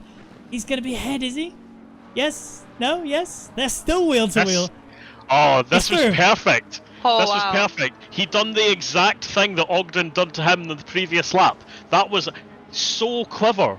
That he knew where Ogden was strong and decided to flip it and do the exact same thing against him. That sums up intelligent driving to a T. He made some attempts, tried to learn a lot about where he was defending, where he was attacking, and he made it work. Well done, King. That is just incredible. I am impressed with this brilliance. So well done from him. Oh, the Porsche problem right now is heartbreaking. Vesemel made a big mistake, had a huge tank slapper that caused him to fall behind now, and actually he's now battling, you know, Pierce is ahead of him, so Pierce is actually the Porsche ahead here. This is Vesemel that's being attacked as well by Thompson, who's right there on the back of him. Now, we are in the closing stage of the race. Desperation is kicking in here. This is going to be a really close end. And I actually think that Vesemel's car is pretty much shot now. I think he's in a position where he's just trying to manage the pace that he's had before and just keep a P3 if he can. Whereas Pierce needs to try and reel in. He's 1.5 away from Levchenko, now 1.6. He's clear enough away from Vesemel, so we don't have to worry about losing that position there. It's just whether or not Vesemel is going to lose out to Thompson or not. We'll see later on. I think realistically, Levchenko, unless he gets caught up by some... I don't even want to say it because Pierce is actually reeling him in. Yeah, Pierce, I think, will have an attempt on the final kind of 2 laps. He is getting there. But yeah, Levchenko, he's made his car so wide, he's defended so well. And yeah, I mean, you've got to give it to him. We predicted that this would be what would happen. He would have to fight, you know, to have to really make it work. But he's done such a great job for so much of this race, and now he's only got a couple of minutes left before he wins. Now, if we just want to drop back though and talk, we were talking about how much Vesemel's had improved, and I agree. Like, he seems to really be on rails kind of through this race a bit. He's had some moments, but compared to what he was like in the first race with the back end stepping, you know, the pace was definitely there, but it was just the car control itself seemed a little bit heavy on the accelerator. But overall, he's done such a good job from this race, but he's been fighting every single lap, trying to get something out of this, trying to get an extra position. And honestly, it does look like it might have now taken its toll on him a little bit, and yes, he's having to fall back and probably settle for P3. But what a performance from, I mean, the top 5 have just done, top 6 really. Ogden's had a great race as well. Like, they've all just been fantastic. So, chat, I want to hear from you. Who is your driver of the split? You've seen both races. Obviously, it's not quite over yet. You got 1 minute 45.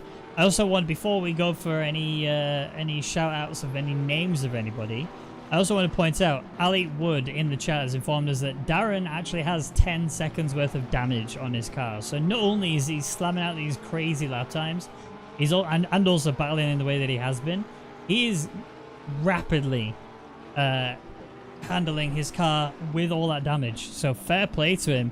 And actually, Pierce has closed in very quickly to Levchenko, who made a mistake just a few corners ago. So well, last lap desperation coming in. Who we going? Who is getting your driver of the split? Tell me in the chat. Let's go.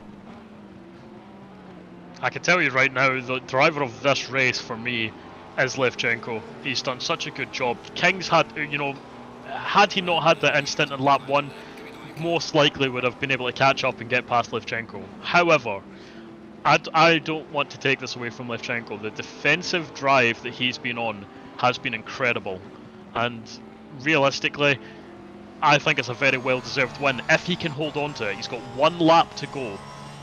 He's got Pierce half a second off his butt. Can he hold on this 1 more lap? Yeah, for me, I honestly feel the same way. Like, Levchenko did amazing. Like, I would give two drivers driver of the split, because both King and Levchenko have really impressed me this race. These two races, I should say. Looking at the chat real quick before this fight gets all crazy, which it looks like it might just do. Lots of people saying Darren King, driver of the split. We have seen a Levchenko vote as well, so big one, 410. The Levchenko vote. And I think realistically, if he pulls this through, I might even have to get on the Levchenko bandwagon, because I think he has done such a good job. You know, the pressure and, you know, the mental strength you need in order to hold somebody back after all this time. And not just one person. He's had multiple people trying to get his juicy race win spot. And as he comes to the line, Levchenko, what an absolute defensive machine he is. He takes the win. Pierce taking P2. Vesemir taking P3. Thompson will snatch a P4. Darren King taking P5. Jonathan Ogden taking P6, just ahead of Banner, who was very much drag racing into the line there in P7. Florian Schultz, P8. Moritz Wagner will make it to the line in P9. And then Nick Kononov looking to take that P10 spot down there, a little bit further back. Yeah, honestly, what a race! Like Levchenko, I take a bow. Like, the amount of pressure that he sustained throughout that race was incredible. I just can't believe that he didn't crack 40 minutes of being hounded by the drivers behind him, and he held up his end. He'd done magic. Absolutely magic. But again, got to give a huge shout out to King. What a drive from 30 seconds off the lead of this race in last position after having some contact, and just worked his way with a damaged car through the field. And yeah, what a drive back into a P5. Well, that's it for Split Blue. We will be getting Split Red underway in just a few moments. Darren is bringing a board with him, a Pirelli board, as you do. Well done on those drivers. Let's get a quick little recap. The race 2. Yeah, Levchenko P1, we saw PSP2, Vesemir P3. Anybody have penalties? The only person who had penalties was Bauer, who was P7, who finished up P17, all things considered, but didn't lose anything. So yeah, everybody, you know, to say only one person had a penalty, pretty damn good going. Things we like to see. Don't go anywhere, guys. We are going to be moving into Split Red in just a uno momento, but in the meantime, we are currently sat at, let me have a look, 39 likes on this stream. So if you could click the like button, demonstrate how much you loved it, click that like button, get us to 50, ideally, minimum. I'll settle for 50, aim for 100, settle for 50, you know. But yeah, let's move into Split Red. And as you guys do that, I was only here for one split, so I'm heading off. But thank you for having me. That was amazing. And yeah, everyone stay tuned, because there's more exciting racing. Thank you, Fent. We appreciate you. Have a good one. We will see you next week. Oh, that was a good one, wasn't it? Rain. Yep, rain. Rain in the qualifying. We have rain. Pog champ. Yep. Let's go. We have plenty of it as well. Now, I will also point out there was rain in the free practice for Split Blue, but we did not see any in the qualifying or the race, which was kind of upsetting. But right now, free practice, qualifying, we do have some rain, and we do have some drivers out there setting some pretty good times. We do indeed. I will be able to see them all when my tool decides it wants to work. There we go, and now it's working. Now I can see them all. So yeah, Serity currently leading in terms of qualifying, 134.8. No, Chris Vining's in a 134.8. I think, yeah, obviously in the wet conditions. I was going to say, those times are really slow, and then I just remembered, of course, you numpty is pouring it down with rain. What else did you expect? You are ever the consummate professional. Thank you. I try my best, you know. Yeah. Okay, you had that bonnet cam, don't worry, guys. I won't keep you in that cam forever. Yeah, we're having a look. Every driver apart from Kula is on track just now, setting some time. Spence Rob there, moving himself to the top of the timing sheets by 0.8 of a second, so well done to him. But just having a look through the field, Vinen is going faster. He's about half a second up, so he will be challenging Spence Rob by the end of this lap. And yeah, we've got Kaki also up for 1.4 seconds, so he'll be moving himself right into contention as well. The thing I love about wet racing is it really tests you as the driver on how well you can read the car, because you have to be on the limit and more, right? Yeah, you're on the limit when you're driving in the dry, but you kind of know what your car's going to do and when, whereas in the wet, you don't really practice it that often. So it's really down to you to sort of go, can I brake that a little bit later? Can I accelerate that a little bit earlier? Can I accelerate that a little bit harder? How do I do it? What can I do here? And, you know, it really is quite an awkward situation for the drivers to be. And, you know, in some cars, especially in the Nissan GTR, for example, the back end does like to get a bit tail happy if you are a bit too heavy on the throttle.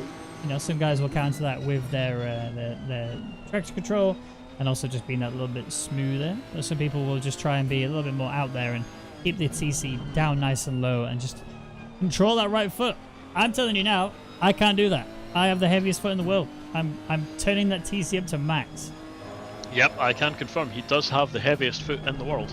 But, you know, if we relate this to kind of real life racing for a moment, that's one of the things that really stands out to be really, really good drivers, is they need to have that great throttle control and fine grip on wet surfaces. And that is something, if you look at in F1 terms, Lewis Hamilton and Max Verstappen are sensational at. And it's one of the things, Martin Brundle actually done a feature on it where he was talking about, you know, you see behind safety cars or doing formation laps whenever there's rain, Max will look and find out where all the grip is on the track and really assert that into his brain to be like, right, okay, I know what I can do here, here and here. And you saw that in Brazil, you know, when he had an absolutely incredible wet race.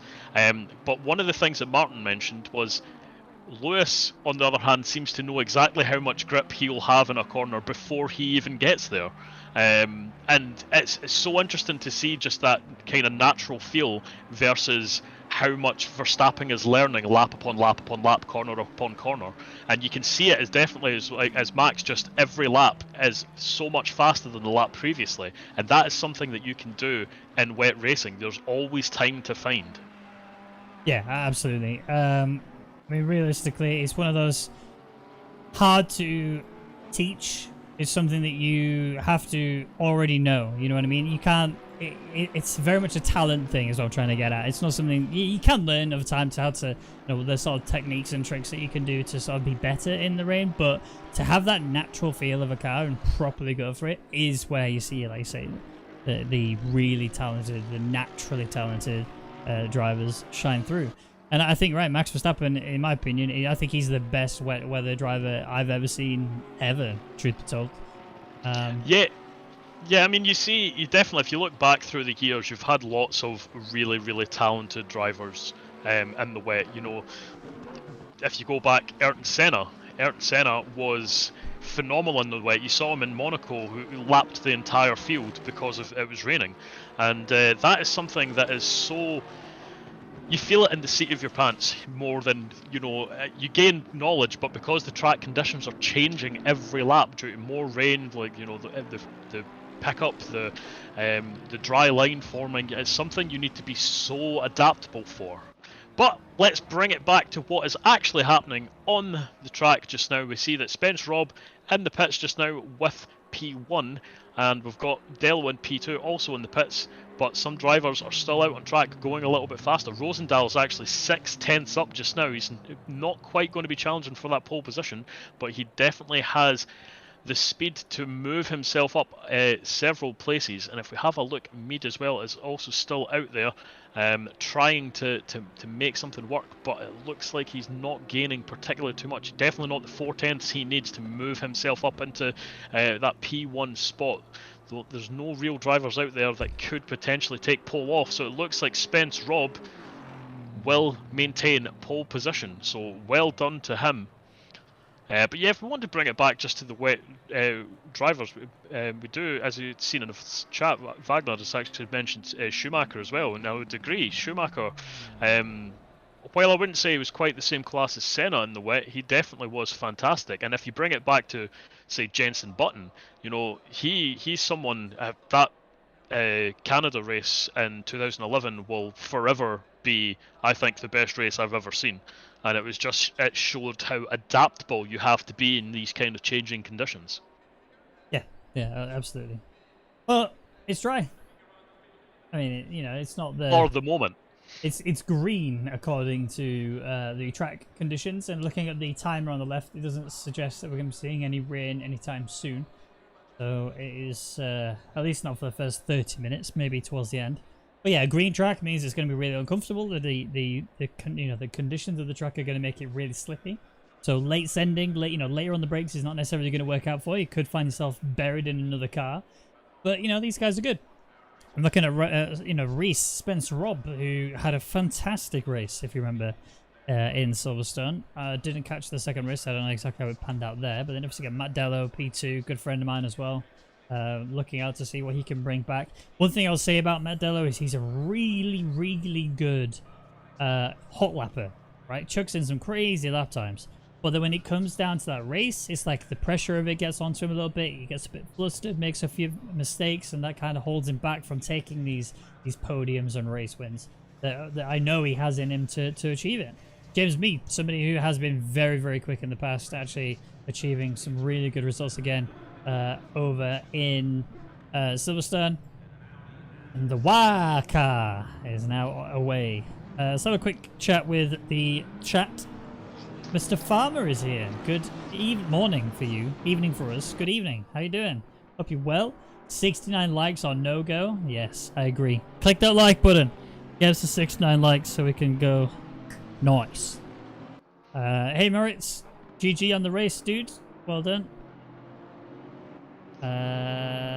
Canigerino, is that how you pronounce it? Canigerino? I think that's how I pronounce it. Sorry for my shit show from my side. My sound engine crashed. I spent most of the race as a deaf man trying to restart. Oof. That's not good news.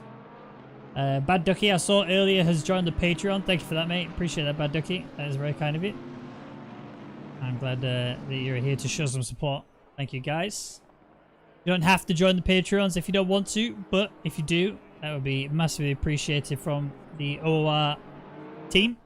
And even if you can't submit any sum money or any sign, just click the like button. That's free of charge, and that makes a world of difference, more than you will know. Liam T says, backing Dello. Hello, Liam. Yes, I'm with you, mate. I agree. I think I raced with you, don't I, Liam? In the rookies? Liam Taylor? I think that's you, isn't it? He's a fellow Scot there, Badger. He's a good man then. A good man. Yeah. Strong man. You know, that's what we like to see. Bottom of the group. Well, we were supposed to be bottom of the group. I will point that out.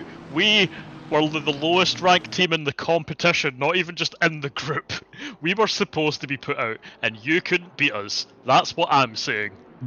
Listen, we did you a solid by drawing with you to make you look like you're an underdog, like an actual team that has a chance, and made you feel good slightly. Okay, that's on you. You know, if you can't put a goal away that should have been easy peasy lemon squeezy, that's on you. I mean, to be fair, you guys couldn't have finished your dinner that day, so that's true. Anyway, we are going up to the final two corners to get ourselves kicked off for this GP, with Reese Spence Robb giving us the start off here, and Matt Dello looking to challenge him going in towards turn 1. This is a very difficult run through turn 1, but Matt Dello, if he can stay alongside of him through turn 1, the opening for turn 2 would be perfect. Obviously, James Mead behind him, which is going to be tough as well. He's a very quick drive. Wait for that green light. There we are. We are away. Big start from Matt Dello. Look at that. Already got himself ahead and might actually be able to carry that momentum through, but he's gone very wide. He's scared to just get a bit too close to the Porsche. The Porsche is going to squeeze him up towards the edge of the circuit, and now Matt Dello has lost that momentum, lost that comfort zone. Or has he? Right back at it, trying to get alongside him, giving him that space, being respectful. That's what we like to see in these races. And Matt Dello, with the drag race, should actually benefit more here, especially through this right-hander. But never mind, there's contact.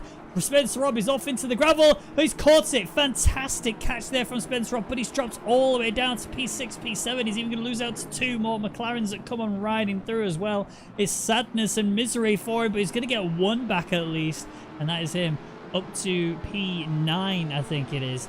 Actually, look at this Lambo coming in here as well. This is cooler. Looking for a move, trying to make it cooler. Not going to make it work. A late break there from the Porsche.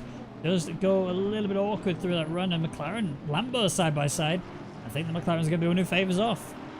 Yeah, cool. It looks like he's going to try and make this move around the outside, but I want to just bring your attention quickly to Tillett. He actually went straight into the pits before the lights went green, so I don't know if he's having issues, but he is now miles off the pace. He's about over a minute down, so that's something we might need to get some more information on if we can. Yeah, absolutely.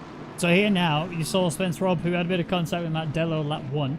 Found himself off into the gravel, has now got to chuck down those crazy lap times he was doing in qualifying if he wants to have a chance at bringing it back. Dello is the current fastest lap runner with a 136.4.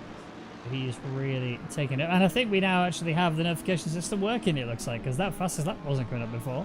I did nothing different. I don't know what has actually made it start working, but it's working, so we don't complain. We just appreciate all of Scout's hard work. So thank you, Scout. Yep, well done, Scout, for getting that sorted. But yeah, Spencer Robb's got a lot he needs to make up for now, so way down there in P7, he's got to start fighting, and it looks like he's going to start fighting straight away onto Rosendahl. He makes him go, fakes like he's going on the outside, makes it look like he'll dive up the inside, but he just doesn't make it stick. He breaks in, stays behind. He did not want to risk making a send this early in the race, so probably a smart decision. That probably would have ended badly, but yeah, he's already into Rosendahl's mind. He's just playing games with him straight away. Yeah, that's definitely something you like to see. I love to see when people mind punt other people, and I've done it a fair few times, and honestly, it feels good, man. It feels good, man. Race leader is, big mistake there from Rosendahl, and that's allowed him through up to P6. That's it. We were just talking about it. The mind punt. He was in Rosendahl's head. It just outbraked himself, and that's allowed Spencer Robb through. So, yep, that was an easy position gain. Time to get onto the back of the P5 in front of Hussein and just see if you can do the same again. Just get that mind punt working. Matt Dello chucking in fastest lap after fastest lap. He's currently got a 1.1 second gap to car behind. Which is James Mead, who is no slump. He is very much a quick driver. I mean, he is also being chased by one Chris Vining, who is also under attack from Antonio Ceredi, who I've raced with plenty of times and is a very quick driver. Very passionate is the word I'd use to describe him as well. Hello, Jess. How you doing? Good evening. CRN Robbins. Hello, XD in the chat. Max Randall. Hello, how are we doing, people? Caridus, shout out the safety car driver. Who is the safety car driver? Is it Jussi Kaki again? I hope so. Actually, he's racing this one. Looks like Spencer Robb's just managed to also get past Hussein there. As he's just made a slight mistake, and that's the McLaren went a little bit wide. But I'll just point out, XD is actually Vesemil. Yeah, he did put in a message earlier about how Zolder and Levchenko are going to leave him with nightmares now. So, yeah, and I don't blame him, because what a defence from Levchenko for the entirety of that race. That was incredible. So Matt Dello, your race leader, is still hanging on, but he's very much being hunted down by the Aston Martin of James Mead. So now, this is what I'm talking about. This is where Matt Dello has proven in the past that he needs to work on this area of consistency, of mentality, strengthening, shall we call it. Spencer Robb sets a new fastest lap as well, 29.4, which is 0.4 faster than the lap time that Matt Dello did as his best, and only 3 and a bit tenths faster than James Mead P2, who he was the fastest runner until Spencer Robb came along. I don't know why I keep saying his full name, Spencer Robb. It just rolls off the tongue so nicely. Yeah, it does. It's beautiful. It's a really, really nice name to say. But if you wanted to bring it back to your friend Ceredi, he looked so good there as he was trying to make a move on Vining, but has he actually? I think he's actually got it past. Yeah, it looks like yeah, no, he's behind still. Yeah. It looked like he'd made the move stick, but just kind of flicked between a couple of different drivers who were all close, and then I thought I'd missed the attack. So, yeah, but Serenity, he's keeping nice and close to the rear end of that Nissan, but yeah, Ooh. just not made it stick yet. Are you My boy McFriedlich, P10, looking for a P9 on Adam Black. Is this a window? I mean, McFriedlich has honestly, he's impressed me with how much he's learned. He's a controller driver. He doesn't have a racing wheel or anything like that. He's basically just what he could do with his fingers and thumbs. Right now, I'm really impressed. Yep, and actually last week, I believe was his first race with, he got new thumbsticks that allow him more control, and you can see how much it's helping. When he finished 5th in the second in the race of last week, I was about to say the second split, but obviously this is this split, so he finished 5th in that race, so he's done really great, and you can see he's absolutely hounding the back of Black right now, and that was fun to see. The back of Black. I know. I was thinking that's the song. I'm sure that's the song. Right, here we go then. Christoph Holzer. Oh, beautiful. Get his nose stuck in there. Pushed him to the very edge as well. And look at that. Fantastic move from my boy. It's Christoph Holzer, but we know him as McFriedlich from our F1 days. And that's so good to see. So yeah, good that to is see. very good to see. But he is just proving you do not need a racing wheel to be an incredibly quick driver, and that's moved him up into P9. No gear, all the idea is the way it works for him. Frank Lucid or Luke Francis. Oh, who's that? No, that's Adam Black, who's gone off the track there. Losing 2 more places. Looks to be having some sort of issue that's causing him to drop right down the order. But a freebie for these guys. They're going to be going, ooh, rubbing their hands together. Ooh, got some moolah from that, didn't I? Respence Rob on the back of his teammate, which is Antonio Ceredi. We saw how quick Ceredi has been in the past. Oh, they are so close together. That must have been very, pubic hair difference between the two of them. Looking down the inside, Antonio Ceredi is not one to back out of this. A 10-second time penalty has been given to Matt Lozelle at number 28 for a collision on lap 1. I didn't see that, actually. I also did not see that, but I will tell you just now what all happened with that. So, yep, it was between him and actually our boy McFriedlich, Christoph Holzer. So I'll need to go find out what's happening there. But yeah, if you want to just quickly touch on Spence Robb, he's only 2.2 seconds off the lead. So yeah, he had that bit of a nightmare first lap, but he is still well within contention to win this race, and that's him actually making a move up Ceredi. Ceredi just makes a little bit of a mistake going through that chicane and lumps the car over one of the curbs, and that's enough, and all the invitation that Spence Robb needs to just fly on past his teammate.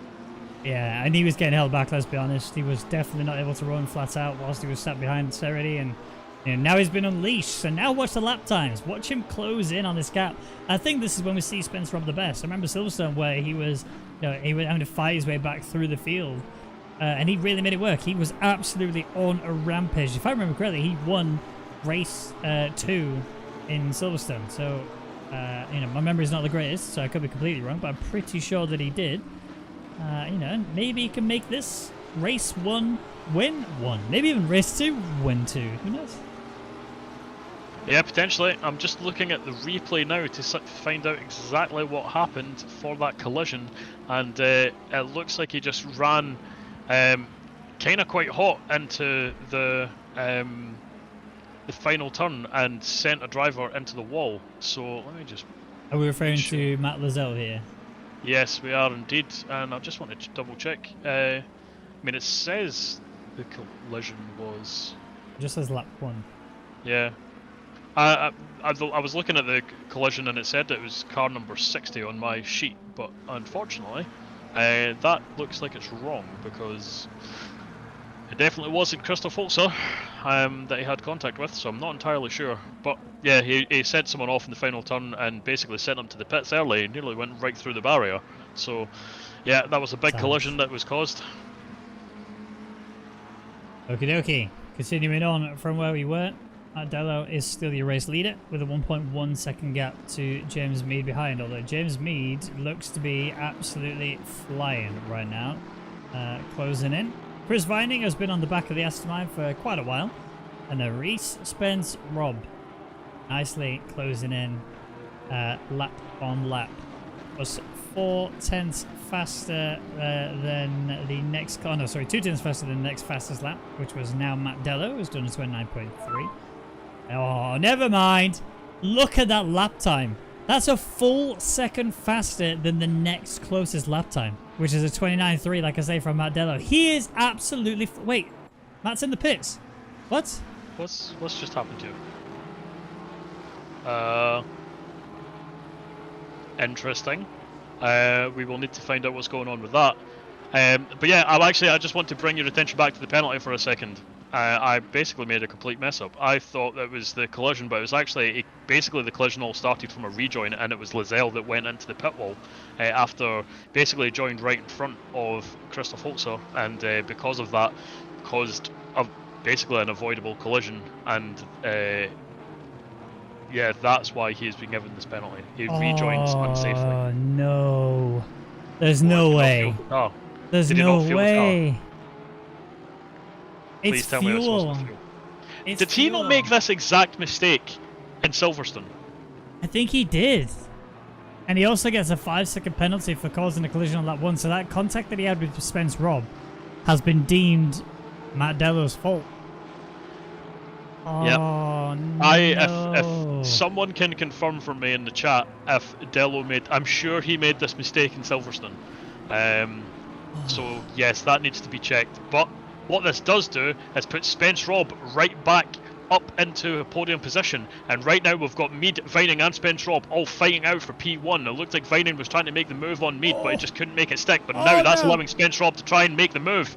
He just nearly gets tapped into the gravel, but that Nissan's got such a big ass. I know there's definitely been contact, but that's Spence Rob. He's not taking the overtake. He's allowing Vining to continue. That might still result in a penalty depending on what the stewards see, but he's the position stay as is, but this has allowed a huge gap form for Mead. He's now got 3.5 seconds between him and his closest rivals, and that has allowed Seraday and Rosendahl and all the rest of this pack to catch right back up to this fight.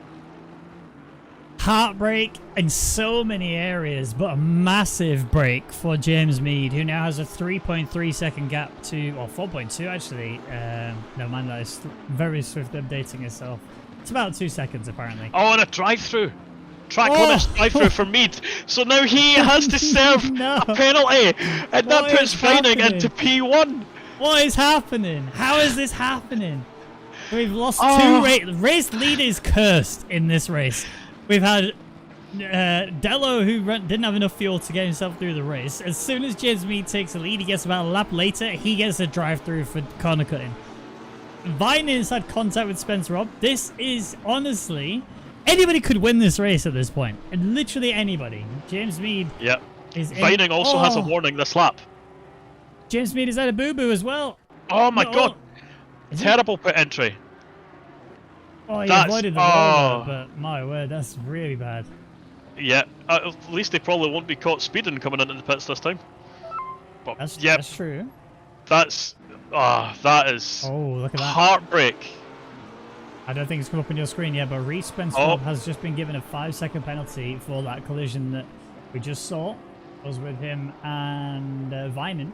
And now, it quids in again for race win. I mean, obviously, this is more favourable for Vining because he hasn't got a penalty and Spence Rob does.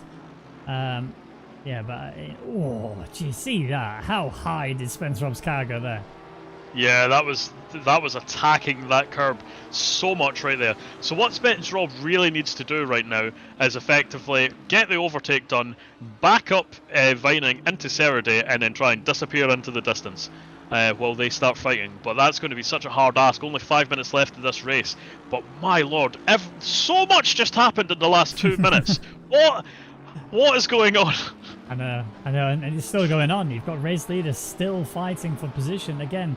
Spence Rob, lap on lap, faster than anybody else. I actually think Spence Rob could get past Chris Vining at some point in this race and then go ahead and build enough of a gap. But he has to do it now because we have only got 5 minutes remaining of this race, and he does need to pass him and then build that 5-second gap in order to secure himself. Now, if we look at Chris Vining's best lap time, which was a 29.4, if you could do best laps, PB laps from this session only, between these two, Spence Rob would pull that gap.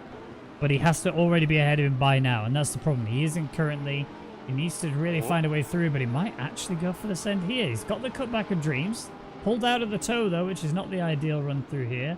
More pace should be carried through there for Spence Rob. He does have the more aerodynamical car than the Chungus. That is the Dive Bomb Datsun from Chris Vining.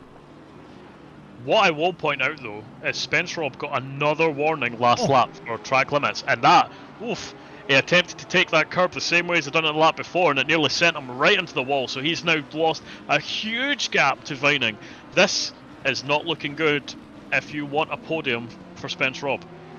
Yeah, 5 seconds puts him right down the order, and if you look at, Cooler in that Lambo, for example, he was actually around the back of Hussein here, who, Rosendal, Hussein, and Cooler were all fighting very close coming into that first chicane.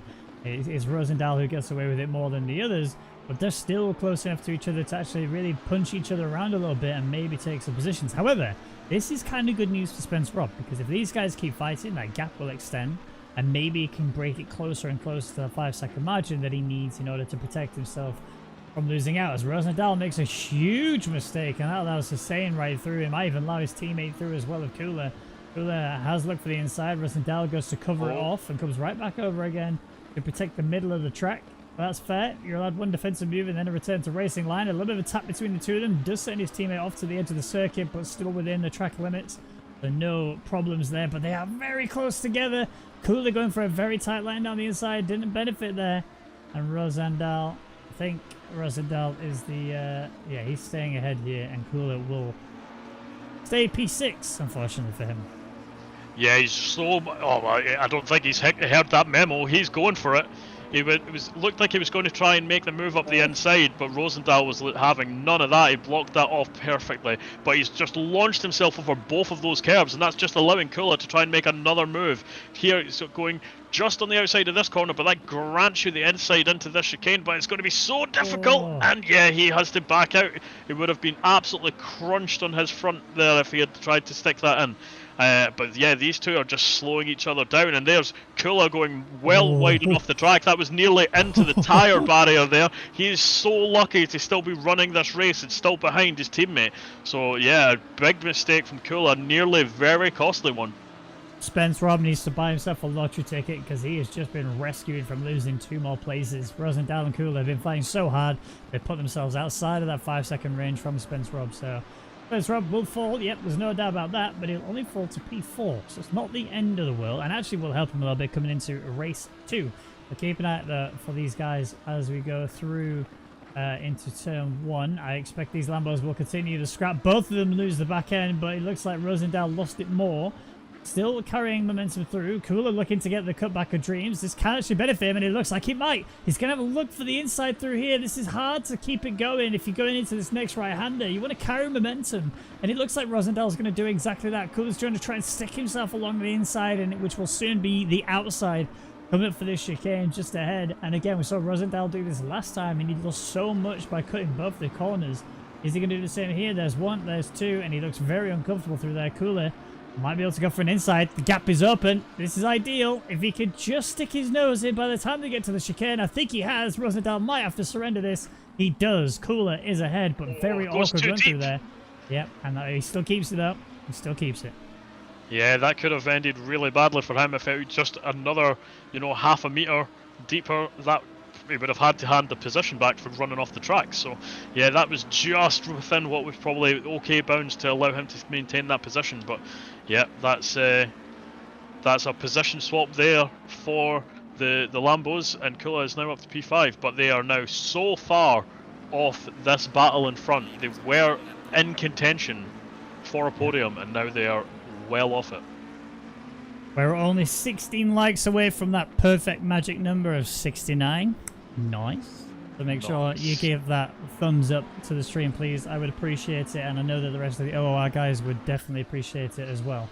We are on the final lap. Chris Vining is your race leader, and Spence Rob, who is P2, does have a 5 second penalty and isn't looking to try and fight Chris any further than he already is. He's just trying to maintain the pace, keep the 5 second gap that he already has to everyone else, and I think he might even have P3 covered off here, because I think he stays P3. Hussein, I think, is just a bit too far back. Yeah, he Yep, is. right now Hussein is too far back. He's about a second and a half out the window. So we'll see how that comes when it gets to cross the line. But Christoph Holzer's now been just in a battle with Francis and Kaki, keeping both of them behind. Francis has managed to trying to make a move stick, but now it looks like he is going out the outside here, and yeah, just manages to take the position off Christoph Holzer. That'll be him dropping down. He was going to lose his positions anyway due to a 15-second penalty, but it's always nice to keep it on the track. Yeah, I mean, he got the bragging rights. He got the message sent, you know. So, well played. Luke Francis, or Frank Lucid, whichever you want to call him. He must have mistyped as he was typing his name. Are you trying to suggest that someone doesn't know how to spell their own name? I'm thinking that he meant to type...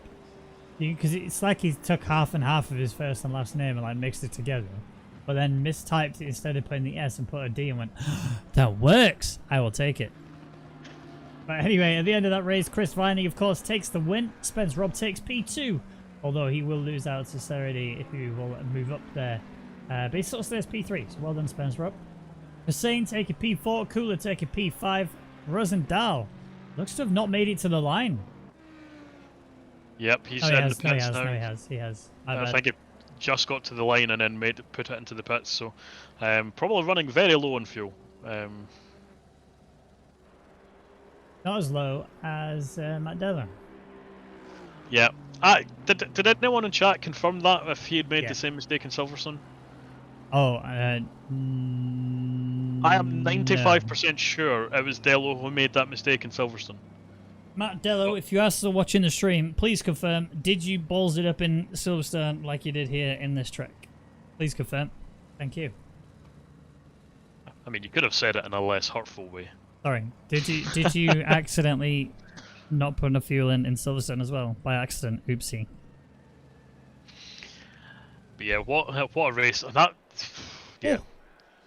Oh. Oh, guys. Oh, well, yeah, guys, come on, guys. This is we had a wet qualifying for the first race as well. So, yes, interesting, very interesting. Thank you, Liam, for confirming. Ooh. I'm sure someone did in Silverstone. I remember someone being underfueled for the sprint race. So. Yes, but who do you think's going to get P1 here? I think Dello's probably got the pace. Yeah. I think he's definitely going to be the one to watch for this pole position. But this is a very wet track right now. So I want to point out, Christoph Holzer, P12, but he will start P1 in this race coming up. So big opportunity for him to score big here. He will be chased down by Kujin though. So bear that in mind. And then you got Max Trainer there behind him, and then Kaki behind him. And then Luke Francis, Binsbergen, Rosendahl, Cooler, Hussein, Spence Robb, Sterity, and then Vinen. And then, yeah, that's when the P13 onwards, boys and girls, will then continue, and hopefully we'll see where they pan out. But yeah, we suspect that Mandela will probably take pole or P13 pace. It'll be the fastest in qualifying too, is what I'm trying to get to at the end of this. So that'd be big for him. Opportunity for him to follow those guys that will work their way through the grid and then go from there. So huge opportunity for Mardello to recover some big points going into race 2, but he needs to get the lap in first. Yeah, it was. I mean, he can only blame himself for what happened. But it was Wagner in chat confirmed for me.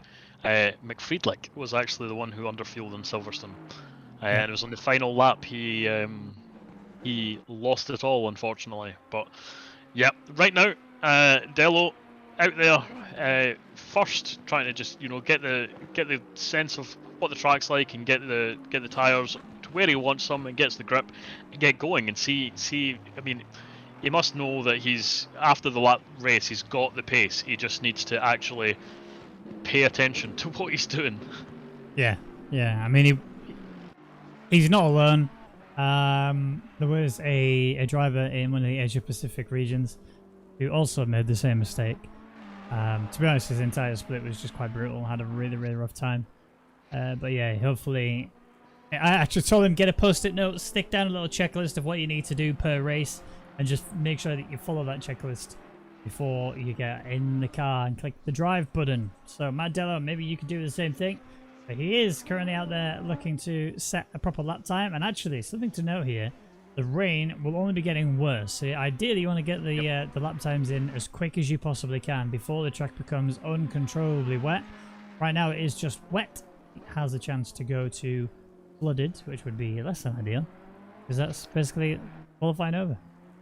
Yeah, right now, you know, Dello is in a good position for being first out, because it means he's kind of getting the track as kind of optimal. But what will happen after these guys lap for a little bit is there will be, you know, it'll create, I suppose, a sort of dry line. So there might be the second lap will be the ideal time, you know, that you want to be put on. But as we have a look here, it looks like Lazelle's actually, yep, he spun off trying to make it through the chicane, so he's went back into the pits directly as the rest of the guys are still going round. So we'll see what they can accomplish. But yeah, Dello being the first out means that he gets the first chance at the crack of the whip at the pole position time, which he has got until someone else comes across, and we'll see what they do. But it also means on this second lap, as there might be a slightly drier line, he can also get the first crack at that, as the conditions are a little bit better. I've just remembered that James Mead is also in this. He had a drive-through, if you remember, and that put him right, and then had the worst pit entry ever, going into the end of that race. So this is redemption time for two of these drivers here. They really need to try and recover the mistakes they made in race 1. And if they can get themselves P13, P14, this is a really good chance for them to get in that tussle with the race winners and race podium winners, shall we say, from the last race. So they've got an opportunity now to carry it forwards and maybe get some big points against their competition. We'll have to wait and see. But yeah, as Ali Wood has put in the chat, you do need around about 2 laps or so to get the PSI up in these cars. Also get the tyres to the right temperature to make them grip in the wet conditions. But can I just interrupt for a second? Go on. Dello's Sector 1 is actually very pleasing. He set a 30, or he's changed it now because he just crossed the lap, but his initial Sector 1 was 33.333, and I am very happy at that. I can tell you that James Mead 2 tenths faster. Although, Dello could have crossed the line. Wasn't quick enough. Not quick enough. He was actually fast. Oh, he invalidated. He was actually faster in that lap. It was a 36.102. But a 36.3 is what his career best time is, because that's the only one he's had on the board. Yep, that's unfortunate for him, and it looks like he's invalidated this lap as well. So he needs to make it all count on his final lap, so we'll see what he can do there. But hopefully he actually gets the lap in. It would be nice. Would, wouldn't it? It would indeed, dear chap. We also have a big boss man in here, Neil Alexander. Hello, Mullock. How you doing, buddy? Hope you had a nice sleep. Did you dream of me? The only answer is yes. I mean, who doesn't dream of you? I dream of you every night, and Good. It's probably why I don't get much sleep. I don't blame you, in fairness. Where is car 29? James Mead coming through the final corner. Truck on same lap time. I think he's invalidated as well. I have a little black box next to his lap time, which I think means invalidated. Could be right. Mead is on a valid lap. Oh, it's actually just started, so yep, it might have been invalid on the previous one. No, he did go a little bit faster, so it must have been valid. Tillett is also on a valid lap, and so is Lazelle. Everyone else is invalid right now. Oh, but Dello, his invalid lap is currently 3.5 tenths faster, so you know, he's definitely got the pace. He just needs to actually keep it on the black stuff. Yep. 35.9 that lap time was. But yeah, invalidated. So he could be on a 30.1 for all we know. If it's invalidated, doesn't count. Yep, he's got to make sure this lap counts because he's not got time for another one after this. So, but he's already up 6 tenths. Okay, never mind. You just need to finish this lap. Just don't even try and go faster. Just you're good. You're done. Yeah, just maintain now. Just keep that delta. Dare I say my dream was like these conditions, missing your voices? Oh. You're a bib. Every driver that is setting a lap right now is going faster. And Yeah. Dello, though, is losing that time he got in his first sector, and that looked like it almost was a cut, but he's... I think it was.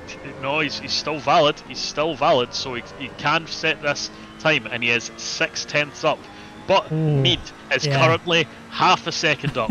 This is so close between these guys, and we just need to see what it is when they cross the line. Dello looks like he will be taking provisional pole position, but Mead has set a blinding lap.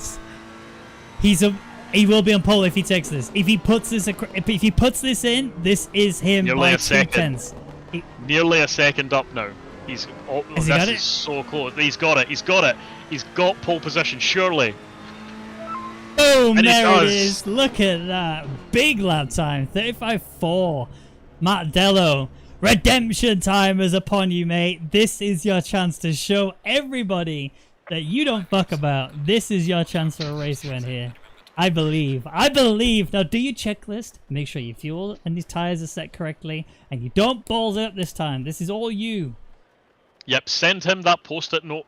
You know, just everything you need. Have it sitting there on your desk. Stick it on your forehead for all we care. Just make sure you don't underfuel the car this time. Please. Please, God.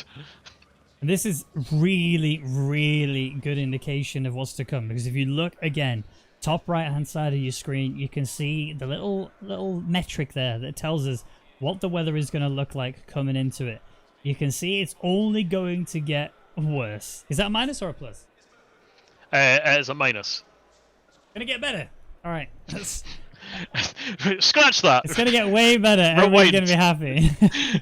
But it does mean though that we may see dry conditions and that the drivers will have to get themselves prepped and ready to go with a nice set of dry tires. You know, pit stops may take effect in this race, which we weren't expecting to have earlier on.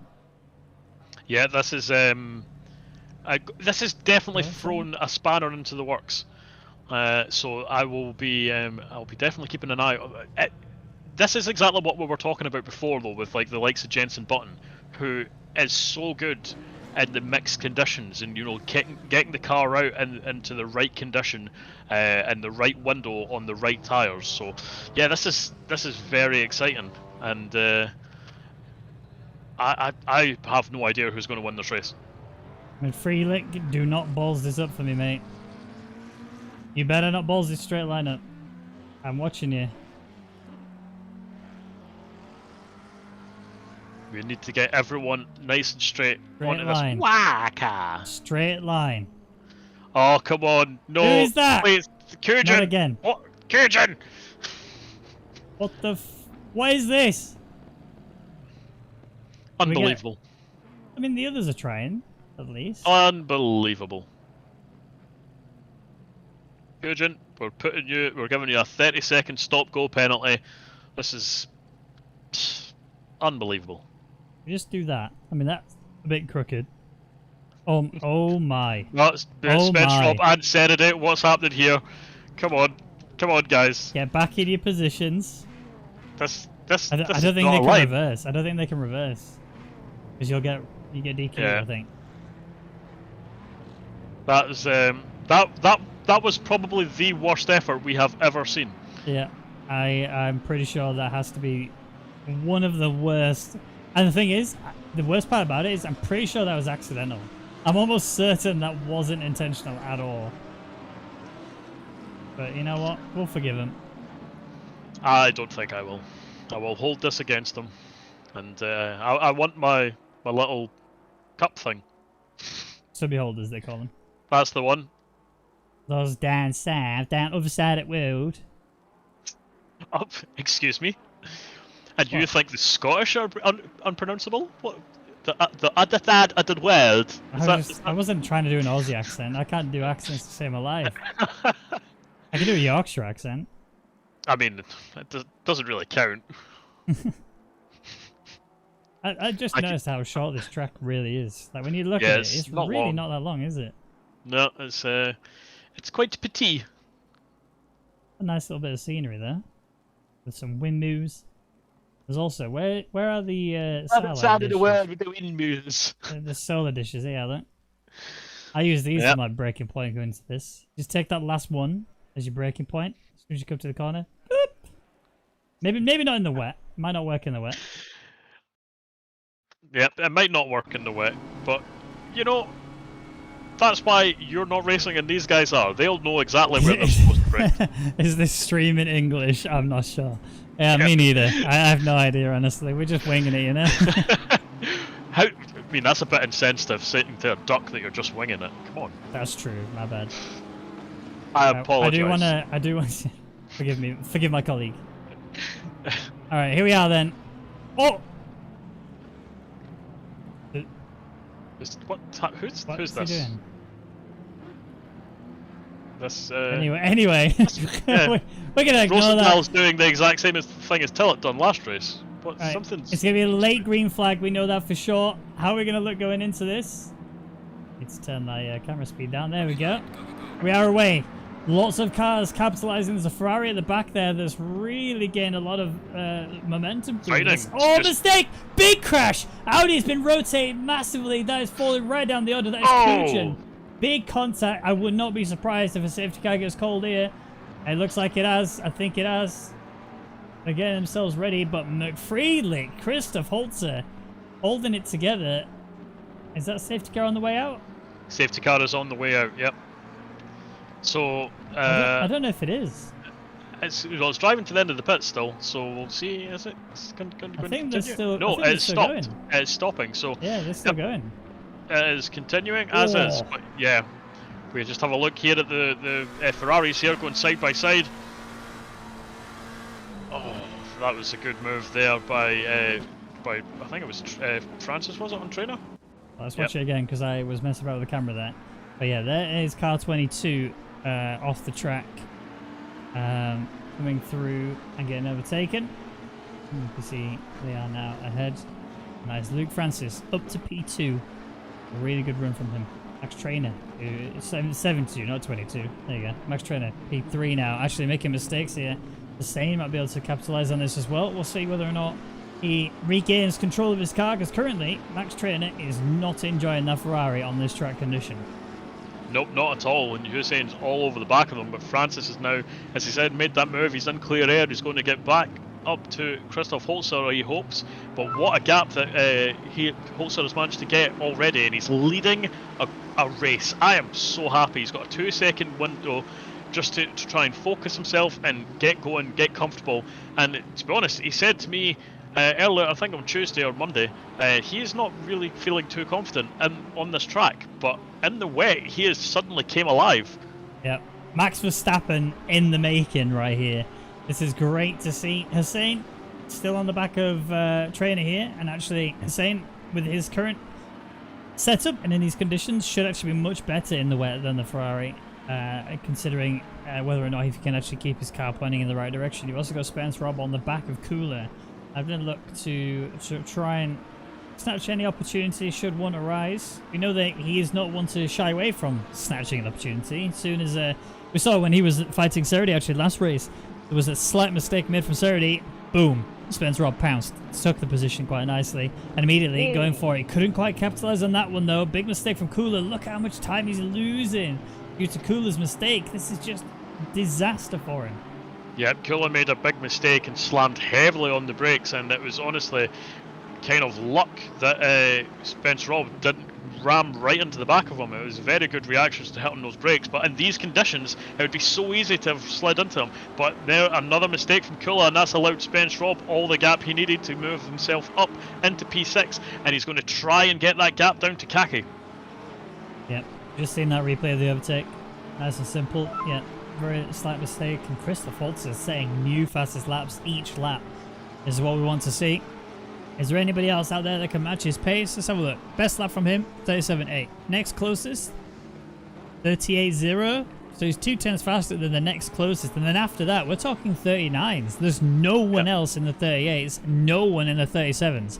So Christoph is absolutely tearing this race apart. He just needs to maintain that consistency. Car 12, I think that is. Or is it car 13?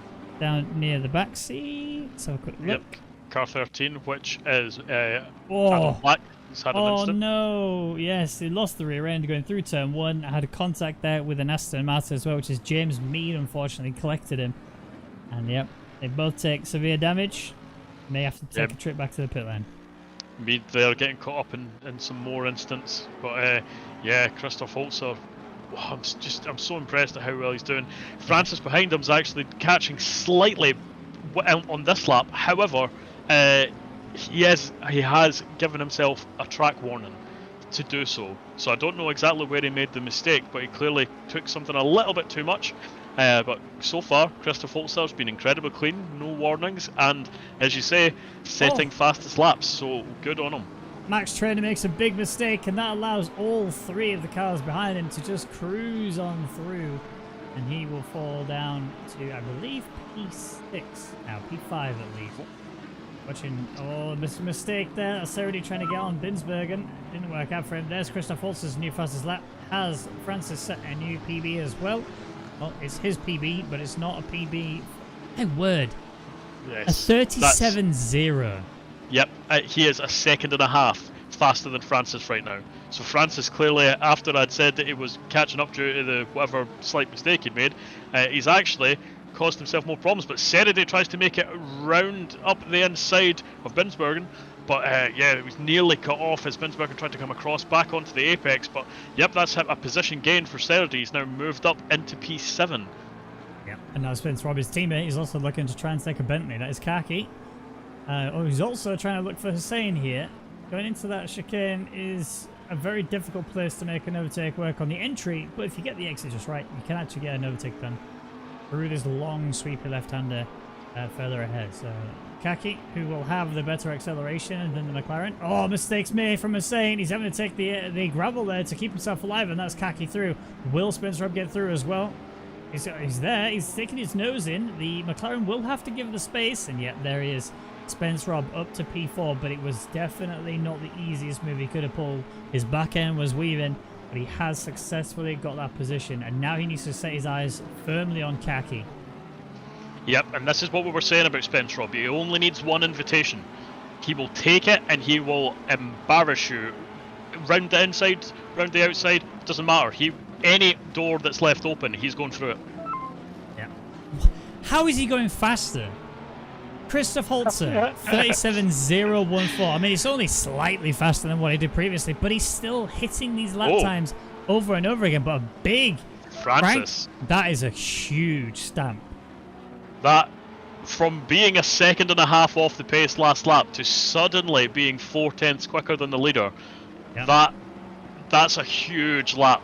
Now, as I say, he's had at least one track warning, so he needs to make sure that everything stays on the black stuff. But at this pace, he will be catching Holzer in front. The fight for the lead is not over yet. So far, great job from Christoph Holzer, but Francis looks like he's coming now.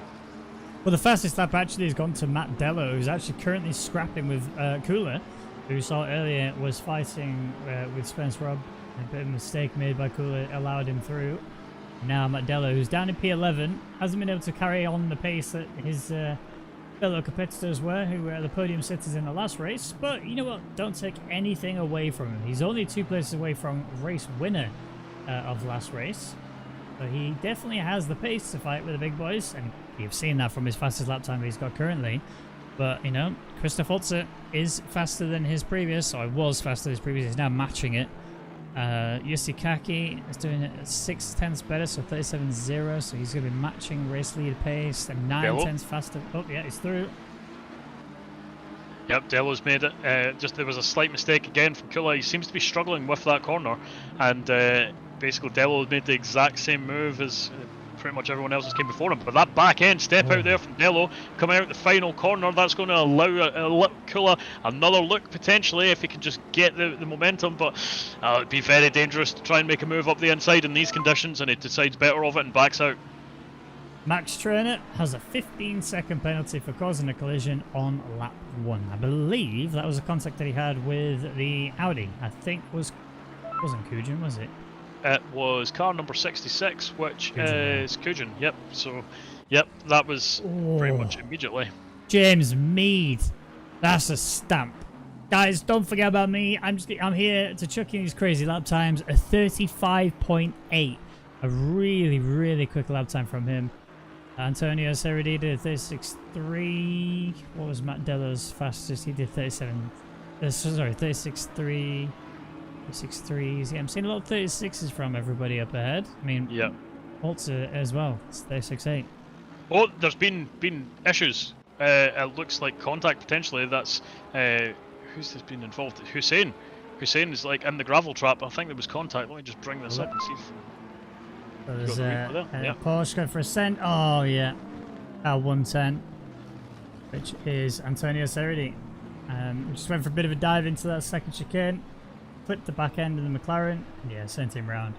Now Hussein patiently waiting to rejoin the circuit, but loses out so many places. Yeah, and the contact there, as you say, was Ceredi, and he's even, 8 seconds behind Ceredi because Ceredi managed to get back on the track. Look at this, Matt Dello, Chris Vining. Matt Dello's got a penalty. I didn't see what his was for, but he has a penalty as well. He's going around the outside of Chris Vining. That's him done. Coolest trying to do the same thing, but he's gone a bit too deep, and that's caused him to lose so much momentum. But Matt Dello up to P7, 15-second penalty though. That will really hinder his chance of getting a high-scoring position. So Dello had contact with Mead, which is what his penalty was for, I believe. He had actually 2 bites of the cherry at that contact with Mead, so we'll see if that was indeed from the stewards, but that's the only contact I can see from him. He's trying to make up for it. Look at his pace. He's currently fighting as well with the McLaren down the inside into the chicane. That McLaren's not going to put up a fight, and he's through. Very risky, opportune moment, but he's done it, and fair play to him. He's pulled it off. That's what we ask for in these circumstances. Chris Vining as well, trying to capitalize on the McLaren, but the run through that long right-hander is not the way through. Mistake from the McLaren. That's definitely got to be a warning. No way that he gets. Oh no, Mandello! Yep, all the pace, but unfortunately, that's back end stepped out again, as we've seen a couple of times. Oh, and he even tried to get back onto the track. He's spun it again, and those cars come in. He needs to be out of the way when they arrive, and he's just managed to get onto the other side of the track. Now he's got a slight window to try and get out. But yeah, he has lost so many positions there just from that slight mistake. And then again, as he tried to rejoin, the car just decided to spin out again. That is unfortunate. Cooler and Ceredi. Ceredi squeezing Cooler to the very limit of that corner. They are okay, but my word, not a lot of room left for him there. Firm and fair, I think, is what we'll call that one. James Mead looking to he's currently stuck with cars all around him. He's looking for Tillett.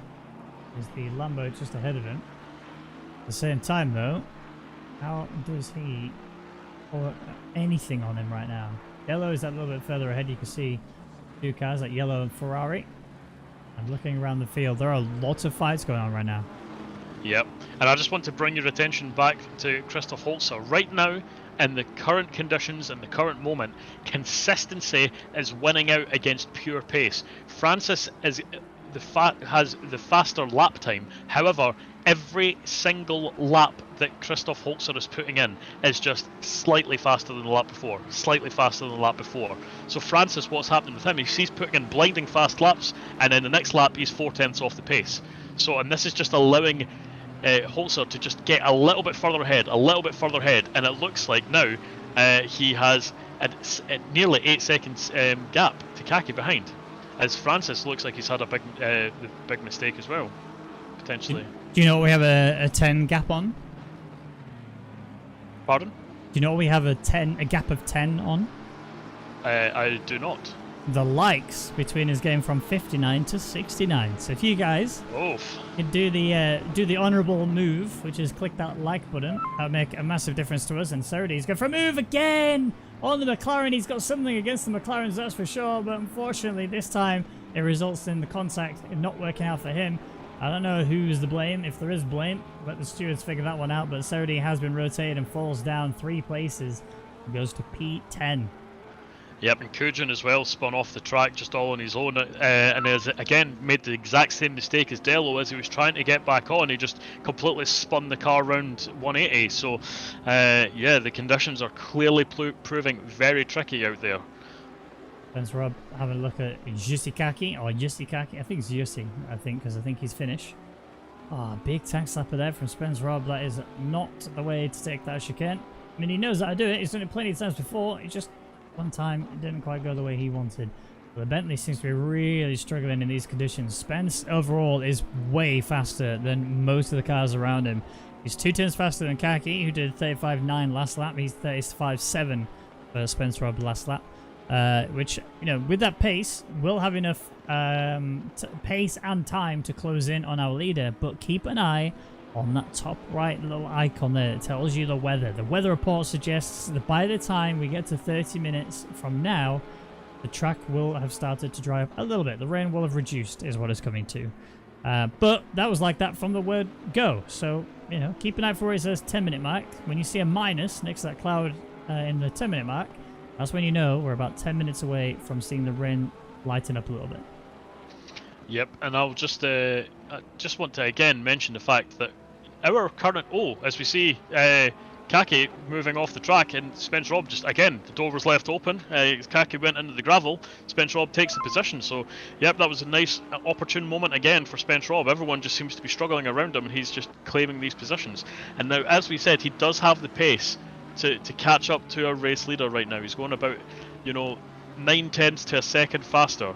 So, you know, right now with it's like about a 7-second gap, he should catch up in about 7 laps. So watch out for that. But again, I just want to bring it back to the current race leader, Holzer.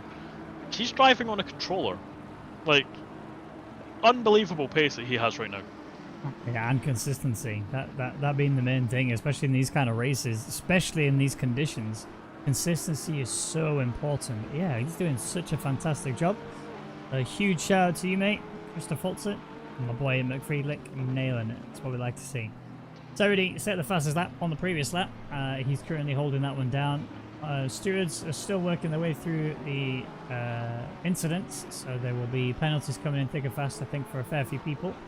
Keep an eye out to see as those come in. So far, the only 2 penalties that have been dished out are Max Trainer's 15 seconds and Matt Dello's 15 seconds. Monitor that. Oh, mistake made by Cooler. It's allowing the McLaren through. It's also allowing Matt Lazelle through, and Antonio Ceridi. Same place as the last time this happened. He's through. Spence Rob setting faster lap times than before.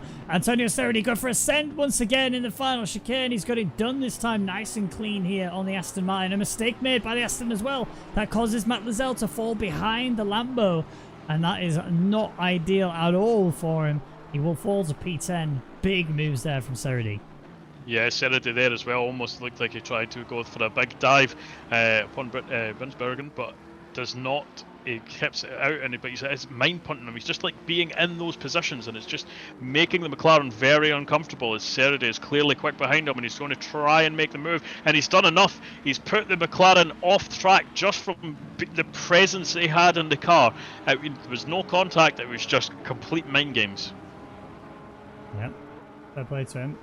Done the do. We'll quickly bring that up on screen for you because we missed it on the live stream. Yeah, no contact. Just outplayed him mentally, and that is enough for Ceridi to get up there now to P7. Yeah, that's a nice chunk of positions he's gained over the last few laps, so very well played from him. But look at Spence Rob. He is hunting down our current race leader. 5 seconds to go until he's on the back of Christoph Holzer. And here's the thing, right? Is when we get to the point where the rain starts to line up, are we going to transition towards dry conditions? Are we going to get to a point there where pit stops may come into effect? And if that does happen, there may be a saving grace there for Christoph Holzer, unless he can find some absolute mental pace. Because currently, the last lap alone, 36.6 for Christoph Holzer, 35.5 for Reese Spence Rob. So you know the pace is starting to be more heavily favoured towards Reese. It's just, how does Christoph handle this? Does he find that extra second somewhere and get a bit more ballsy with his trigger fingers? Yeah, he's got, you know, it's so difficult to try and find a second anywhere, especially in these. I mean, in these conditions, there is a lot of time that you can find, but it's all about confidence more than it is anything else. You know, you need to be able to have the belief that when you hit that brake, you're going to actually make the corner. So, yeah, it's going to be much more the mental side for Christoph right now. But as we can see, you know, Spence Rob's making a few mistakes behind, the back end stepping out because he's right on the edge of what that car is capable of right now. And you know, he is hunting down. Oh no, Chris Vinen. Yeetus, but no deletus, but definitely took that position away from Max Trainer by being a bit too aggressive. Personally, he's got to redress that. I think that, in fact, let's have a quick look at it again. Oh, you can't see it. I didn't press it back far enough. Yeah, it just kind of went on the brakes, went down the inside of the Ferrari. The Ferrari did a good job to avoid the collision, but yeah, should not have not done the way it did. But fastest lap again, Spence Rob finding more pace, and that's got to be sending shockwaves to Christoph Holzer right now. 35.2 being chucked on the board. He's got to know that this is coming, and he's going to have to get really prepared quickly. Yeah, I mean, every lap from Christoph Holzer right now is still his personal best, so you know he is finding time, but the problem is the guys behind you are finding a lot more time, and it's not just Spence Rob that's coming. At this pace, Kaki can also catch up, so yeah, he's got a lot of fighting on his hands towards the end of this race if he wants to stay on this podium. And I know we're supposed to be impartial, but I desperately want a podium for Christoph Holzer. That would be a great finish to what has been a fantastic night of racing. Well, I mean, yeah, that, but also, we've known Christoph Holzer for a very long time, and something he lacks is confidence. Actually, hold that thought, because Cooler is under attack from James Mead, down the inside, going into the chicane of death, as I've self-named it, but it couldn't get through. But yeah, we've known Christoph Holzer for a very long time, and we've raced with him on, you know, F1 and ACC, and you know, we talked to him plenty in the Discord, and we've. The main thing he lacks is that confidence in his own abilities. We know what he's capable of, he just doesn't know it himself. And so when he sees results like this start to form from him investing in a little bit of time to just show what he's got, and you see these results, this is what I love to see. Very good. Hopefully he can pull off this podium. I think realistically, race wins probably off the cards now, unless the weather just suddenly comes to his favor. I think a P3 is still very, very easy to achieve. When you look at the lap times that the rest of the people are doing around him. So his last lap, 36.471. Spence Rob, 35.3. So he's probably going to be taking the race win here. Again, it's another thing catching someone, it's another thing passing someone. Let's see how Christoph can defend. Jussi Kaki, 35.6. And then Luke Francis, 36.5. So Christoph is very likely still going to hold that P3. But it doesn't look like, unless he's got crazy defense abilities, unless he's Levchenko. I believe. I want to believe so much. Right now, Spence Rob can see his target, but I want to believe that Christoph Holzer can make the widest McLaren known to man. I mean, let's be real, these conditions are very, very tricky. So, you know, you need to make sure you're nailing all of your exits, but at the same time, positioning your car wisely means that someone is Spence Rob really in this situation is going to have to try and find grip in unnatural parts of the track.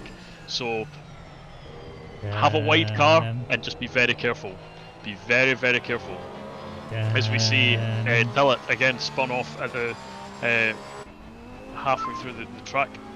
But yeah, Spence Rob is coming. Oh no, look at that pace, 34.7. I don't even think the Jaws theme tune really plays enough of a holy crap kind of phase for Christoph Holzer here. I mean, look, still 6-second gap to Kaki, so it's not the be-all and end-all here. You know, he does have a lot of time to play with when it comes. P2 is still very much available here, but again, how much can Christoph defend? Because again, it's not the easiest track to overtake here. You've really got to be on it to properly go for an overtake, and you know, when it comes to wet conditions, add in the factor of a late braking maneuver that could go terribly wrong. Who knows? But Chris Vining gets a 5-second penalty for causing a collision on lap 12. That is for the one I said he should redress between him and Max Trainer. But obviously Max has got his own penalty, so even with the 5, he won't really lose anything there. And he won't actually lose anything even to the cars behind him, because Seredi's got his own 15-second penalty.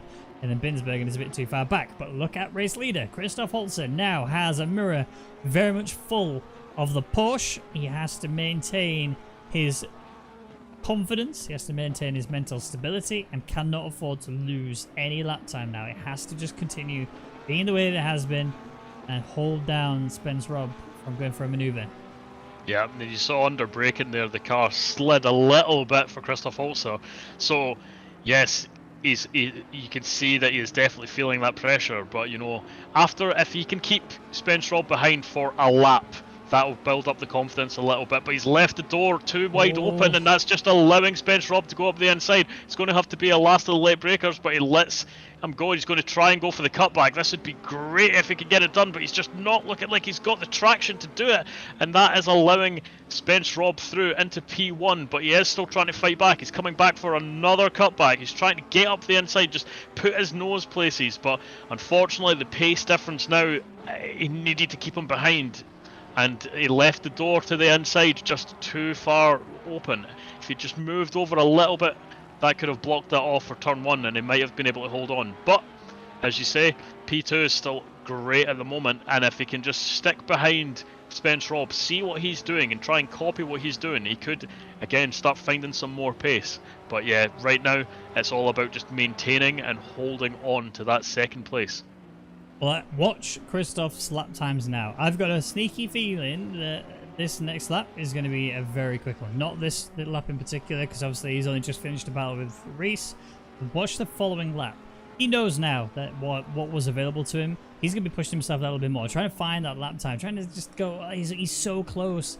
If I could just find that little bit more out of the car, I might be able to have a chance at taking away the race win from him here. But you know, I don't think he yet knows just how fast Reese Spence Rob has been throughout this race, because he's been putting him some blisteringly quick lap times.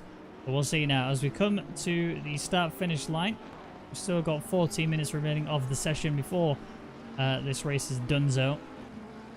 Christoph Holzer has a 5.4 second gap to car behind, and that gap hasn't really changed very much. He can actually maintain this, and I wouldn't be surprised if he does.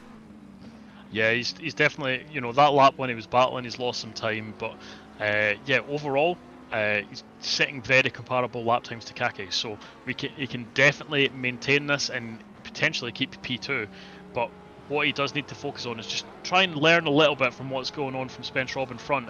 So long as he's within view, you can try and pick up, right, okay, he's braking maybe a metre later than me, 2 metres later than me, I can maybe try that. Obviously they are in different cars, so he doesn't want to copy too much, just in case, but he has had a fantastic race, and I'm so glad to see him up there on the podium. We have another little fight here. This is Matt Dello and Blasbergen. A very close gap between the two of them here. Matt Dello, who has shown he has got very good pace in these wet conditions, lacks that consistency, and also just seems to get involved himself in too many incidents. Having a little look down the inside, but knows he just doesn't have that straight line speed that he needs right now. Can brake a little bit later, can corner a little bit more aggressively, and can hold that Ferrari quite nicely. But he has to keep himself on the straight and narrow if he wants to have a chance at getting a podium. Yeah, honestly, there's so many fights, and just it's such a difficult race to do in the wet conditions, and you can see everyone's back end stepping out, and you know, we've seen penalties from like collisions, and Dello looks like, you know, he's got a 15-second penalty, so he's most likely not going to be gaining any positions in this, but he looks like he was trying to make the move, but he outbrakes himself, and he's now spinning out, and he's going to lose more positions potentially, and that's this is just ending a miserable race for him. So free joint. That is good news for him then. Christoph Holzer, last lap, 36.8. He's not finding that pace that I predicted he would. He does still have quite a sufficient gap to Kaki. And it doesn't look like Kaki's going to be closing in anytime soon. I mean, the lap times are slightly favoured for Kaki, 6/10 faster on that last lap. But my calculations suggest that Kaki will not have enough pace in him to get past him in time. Yeah, he's going to be running out of time, and then it's also, as you say, one thing to catch, another to overtake. So yes, Kaki could get up there, but would he be able to make the move stick in the dying moments of this race? I don't think he would. I think he's not got the delta difference that Spence Rob had, which, I mean, you can see already he's pulled out a 4-second gap. Spence Robb is the class of the field. He's the only person who has managed to get in to the 134s. So, you know, he's blindingly quick. And right now, he doesn't even need to put in fastest laps. So he's got the fastest lap already, and he's just now... I'm just seeing this to the end, you know. He's built up a nice buffer. He does not need to do anything that's going to potentially cause him issues and risk what would be a fantastic win. Yeah. PB, 6 turns faster than the next closest. So he's, yeah, like you say, an absolute missile. Really, really holding it down. But I'm so pleased with how well Christoph Holzer has done in this race. Yes, he did start on pole because of the reverse grid. But it's not just starting there. It's also carrying that pace of consistency throughout. Despite everything that happened around him on that race start, he held it all down. Kept it all under control. Built up a nice, beautiful gap and chucked in the most consistent lap times, I think, than anyone else on the field. He was able to find that solid pace and continue just repeatedly hitting it. He's actually just improved his PB by 0.3. So he's finding that pace. He's just now got to maintain what he's been doing. P2, very much looking like it's his, but there is still 10 minutes remaining of the session, and Jussi Kaki is putting in some pace, 0.6 faster again. Yep, Kaki's realised that P2 is on the cards if he can just get a move on, and that's exactly what he's doing.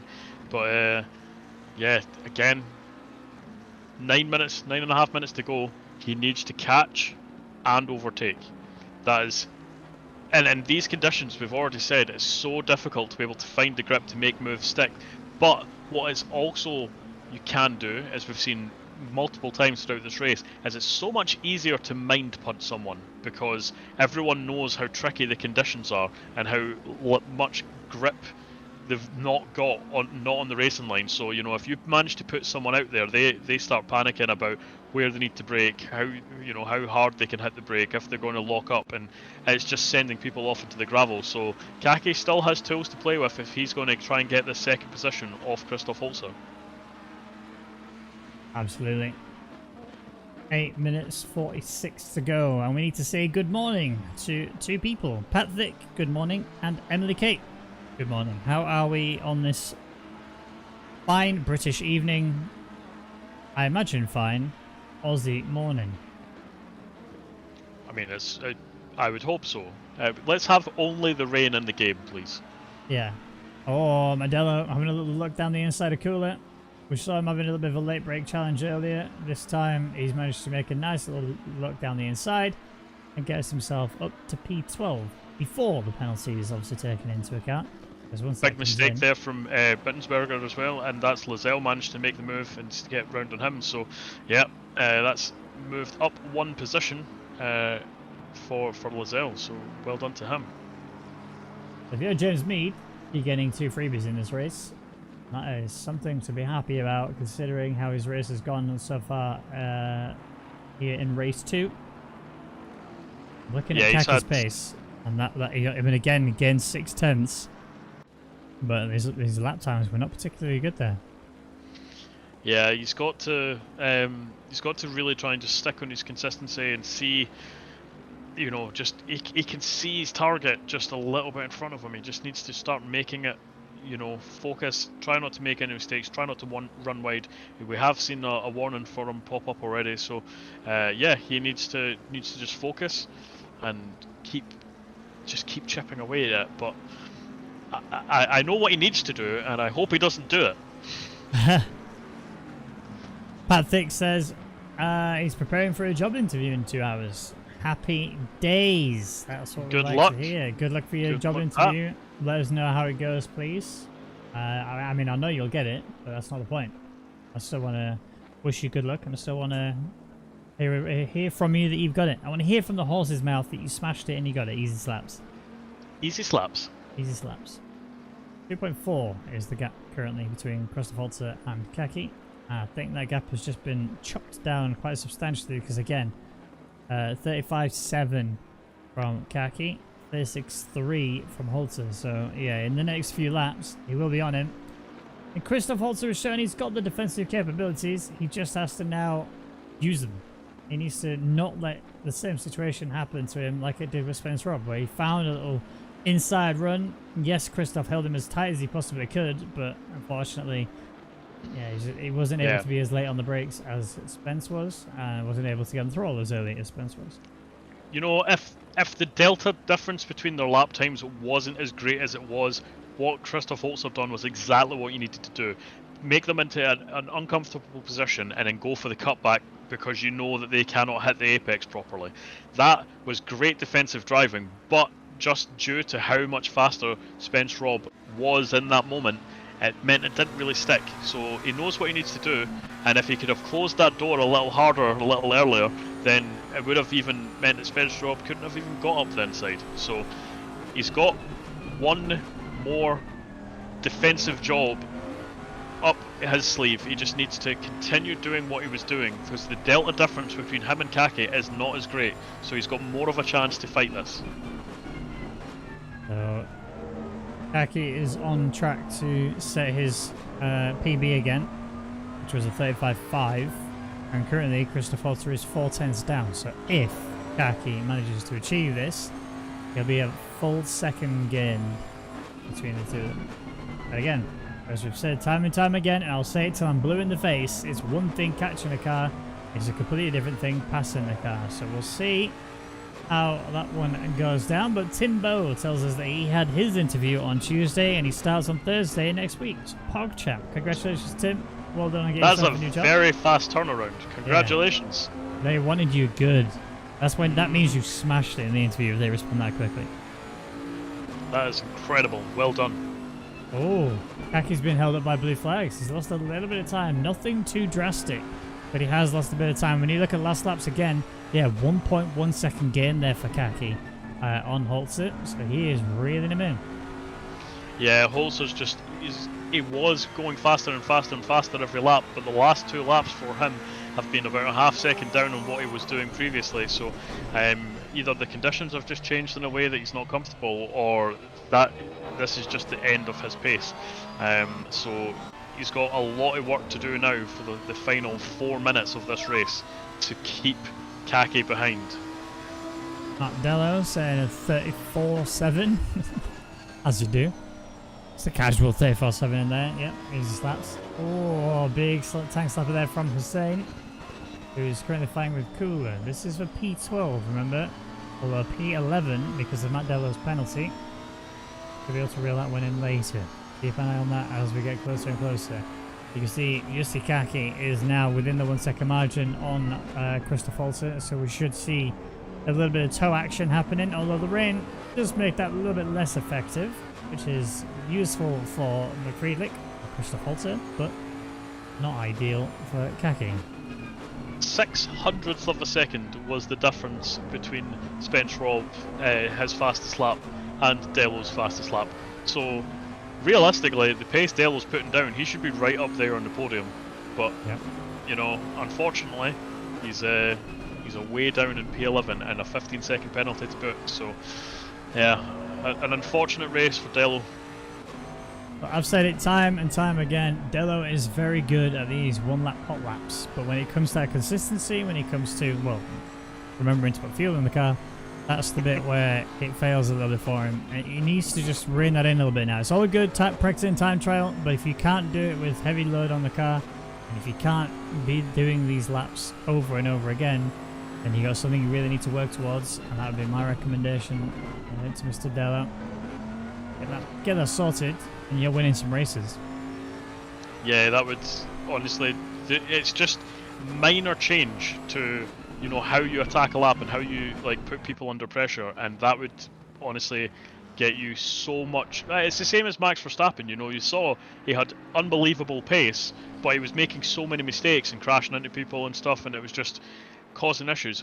A very slight tweak to how he goes about his business has meant that he's winning races and he's up there currently in the championship, but we just see Kaki braking so late he nearly runs right into the back of Holzer, and he's had to go almost down an escape road to get back into it, and he's lost so much time. It might happen.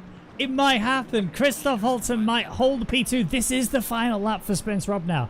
So Kaki has everything to do right here on this lap. He cannot afford any more mistakes. He cannot afford any more late breaks that goes wrong. He has to put in ridiculous lap pace if he wants to have a crack at it. Christoph Holzer set the fastest lap he's done all race long, 35.7, which was what Kaki was doing pretty much every lap. And Kaki's PB is a 35.5. So even if he chucks in a PB lap time, Christoph Holzer, if he can maintain a 35.7, he will not have to worry about Kaki at all, and a P2 can be his. I am praying.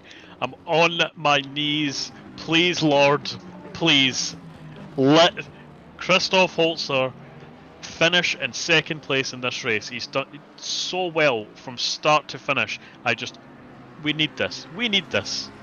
And he's just went over the chicane a little hard and he's invalidated his lap time, but so did Kaki. That's a warning for both of them. Thankfully, no drive-through for either driver. Now I don't want to try and abuse my powers of what do you call it? The commentator's cursing. But wouldn't it be really awful if race leader got a drive-through right now? Even your powers I don't think are that good. No, when he's got the final corners to go, here he is. He's driven incredibly in both races and absolutely deserves what he's getting for his money. Spence Rob takes the dub in race 2. Huge result for him. But Kaki's he's closed in, but he's not closed in enough because Christoph Holzer, for the first time in OOR history, gets himself a P2. That's what we like to see. I am so happy right now. Good job for Spence Rob and Kaki. You know, he was hounding Christoph Holzer there at the end, but what a magnificent drive from pole position to a solid P2. Max Trainer going through the final couple of corners just loses control of his car. He's currently come to a dead stop, and Antonio Cerruti will actually jump him physically on the track. I mean, look, realistically, they had penalties anyway. They're both going to lose out drastically, but Max Trainer will lose out so much more. Matt Lazelle will take that P8, I believe, away from Trainer and also from Cerruti. Binsbergen coming across the line will go P10. Hussein will take P11. Dello, who's crossed the line, will be P12 coming across it. But Kula will snatch that as well due to the pen. That's it.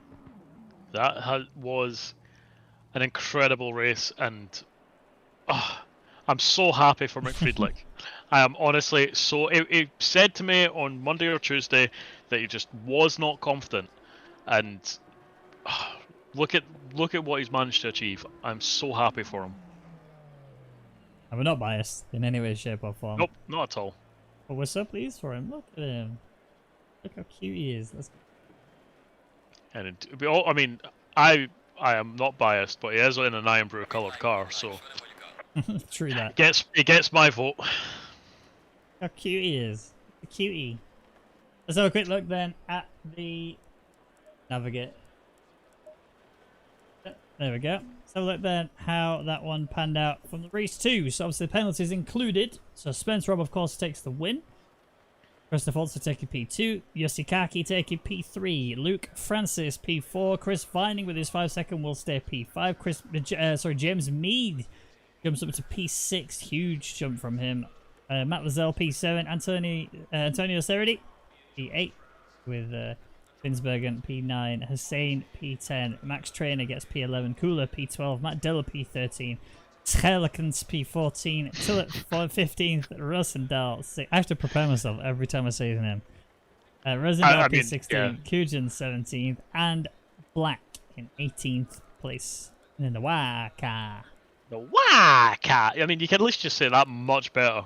I mean, do you want to give it another go? Do you want to give it another go? The Waka! No, that's not what I was meaning. Oh, I do apologize. Mr. P14, do you want to try it again? Oh, Schelikens. It's pretty much the same. I'm not really screwing this up in any way, am I? Let's be honest. I'm doing it as good as I possibly can.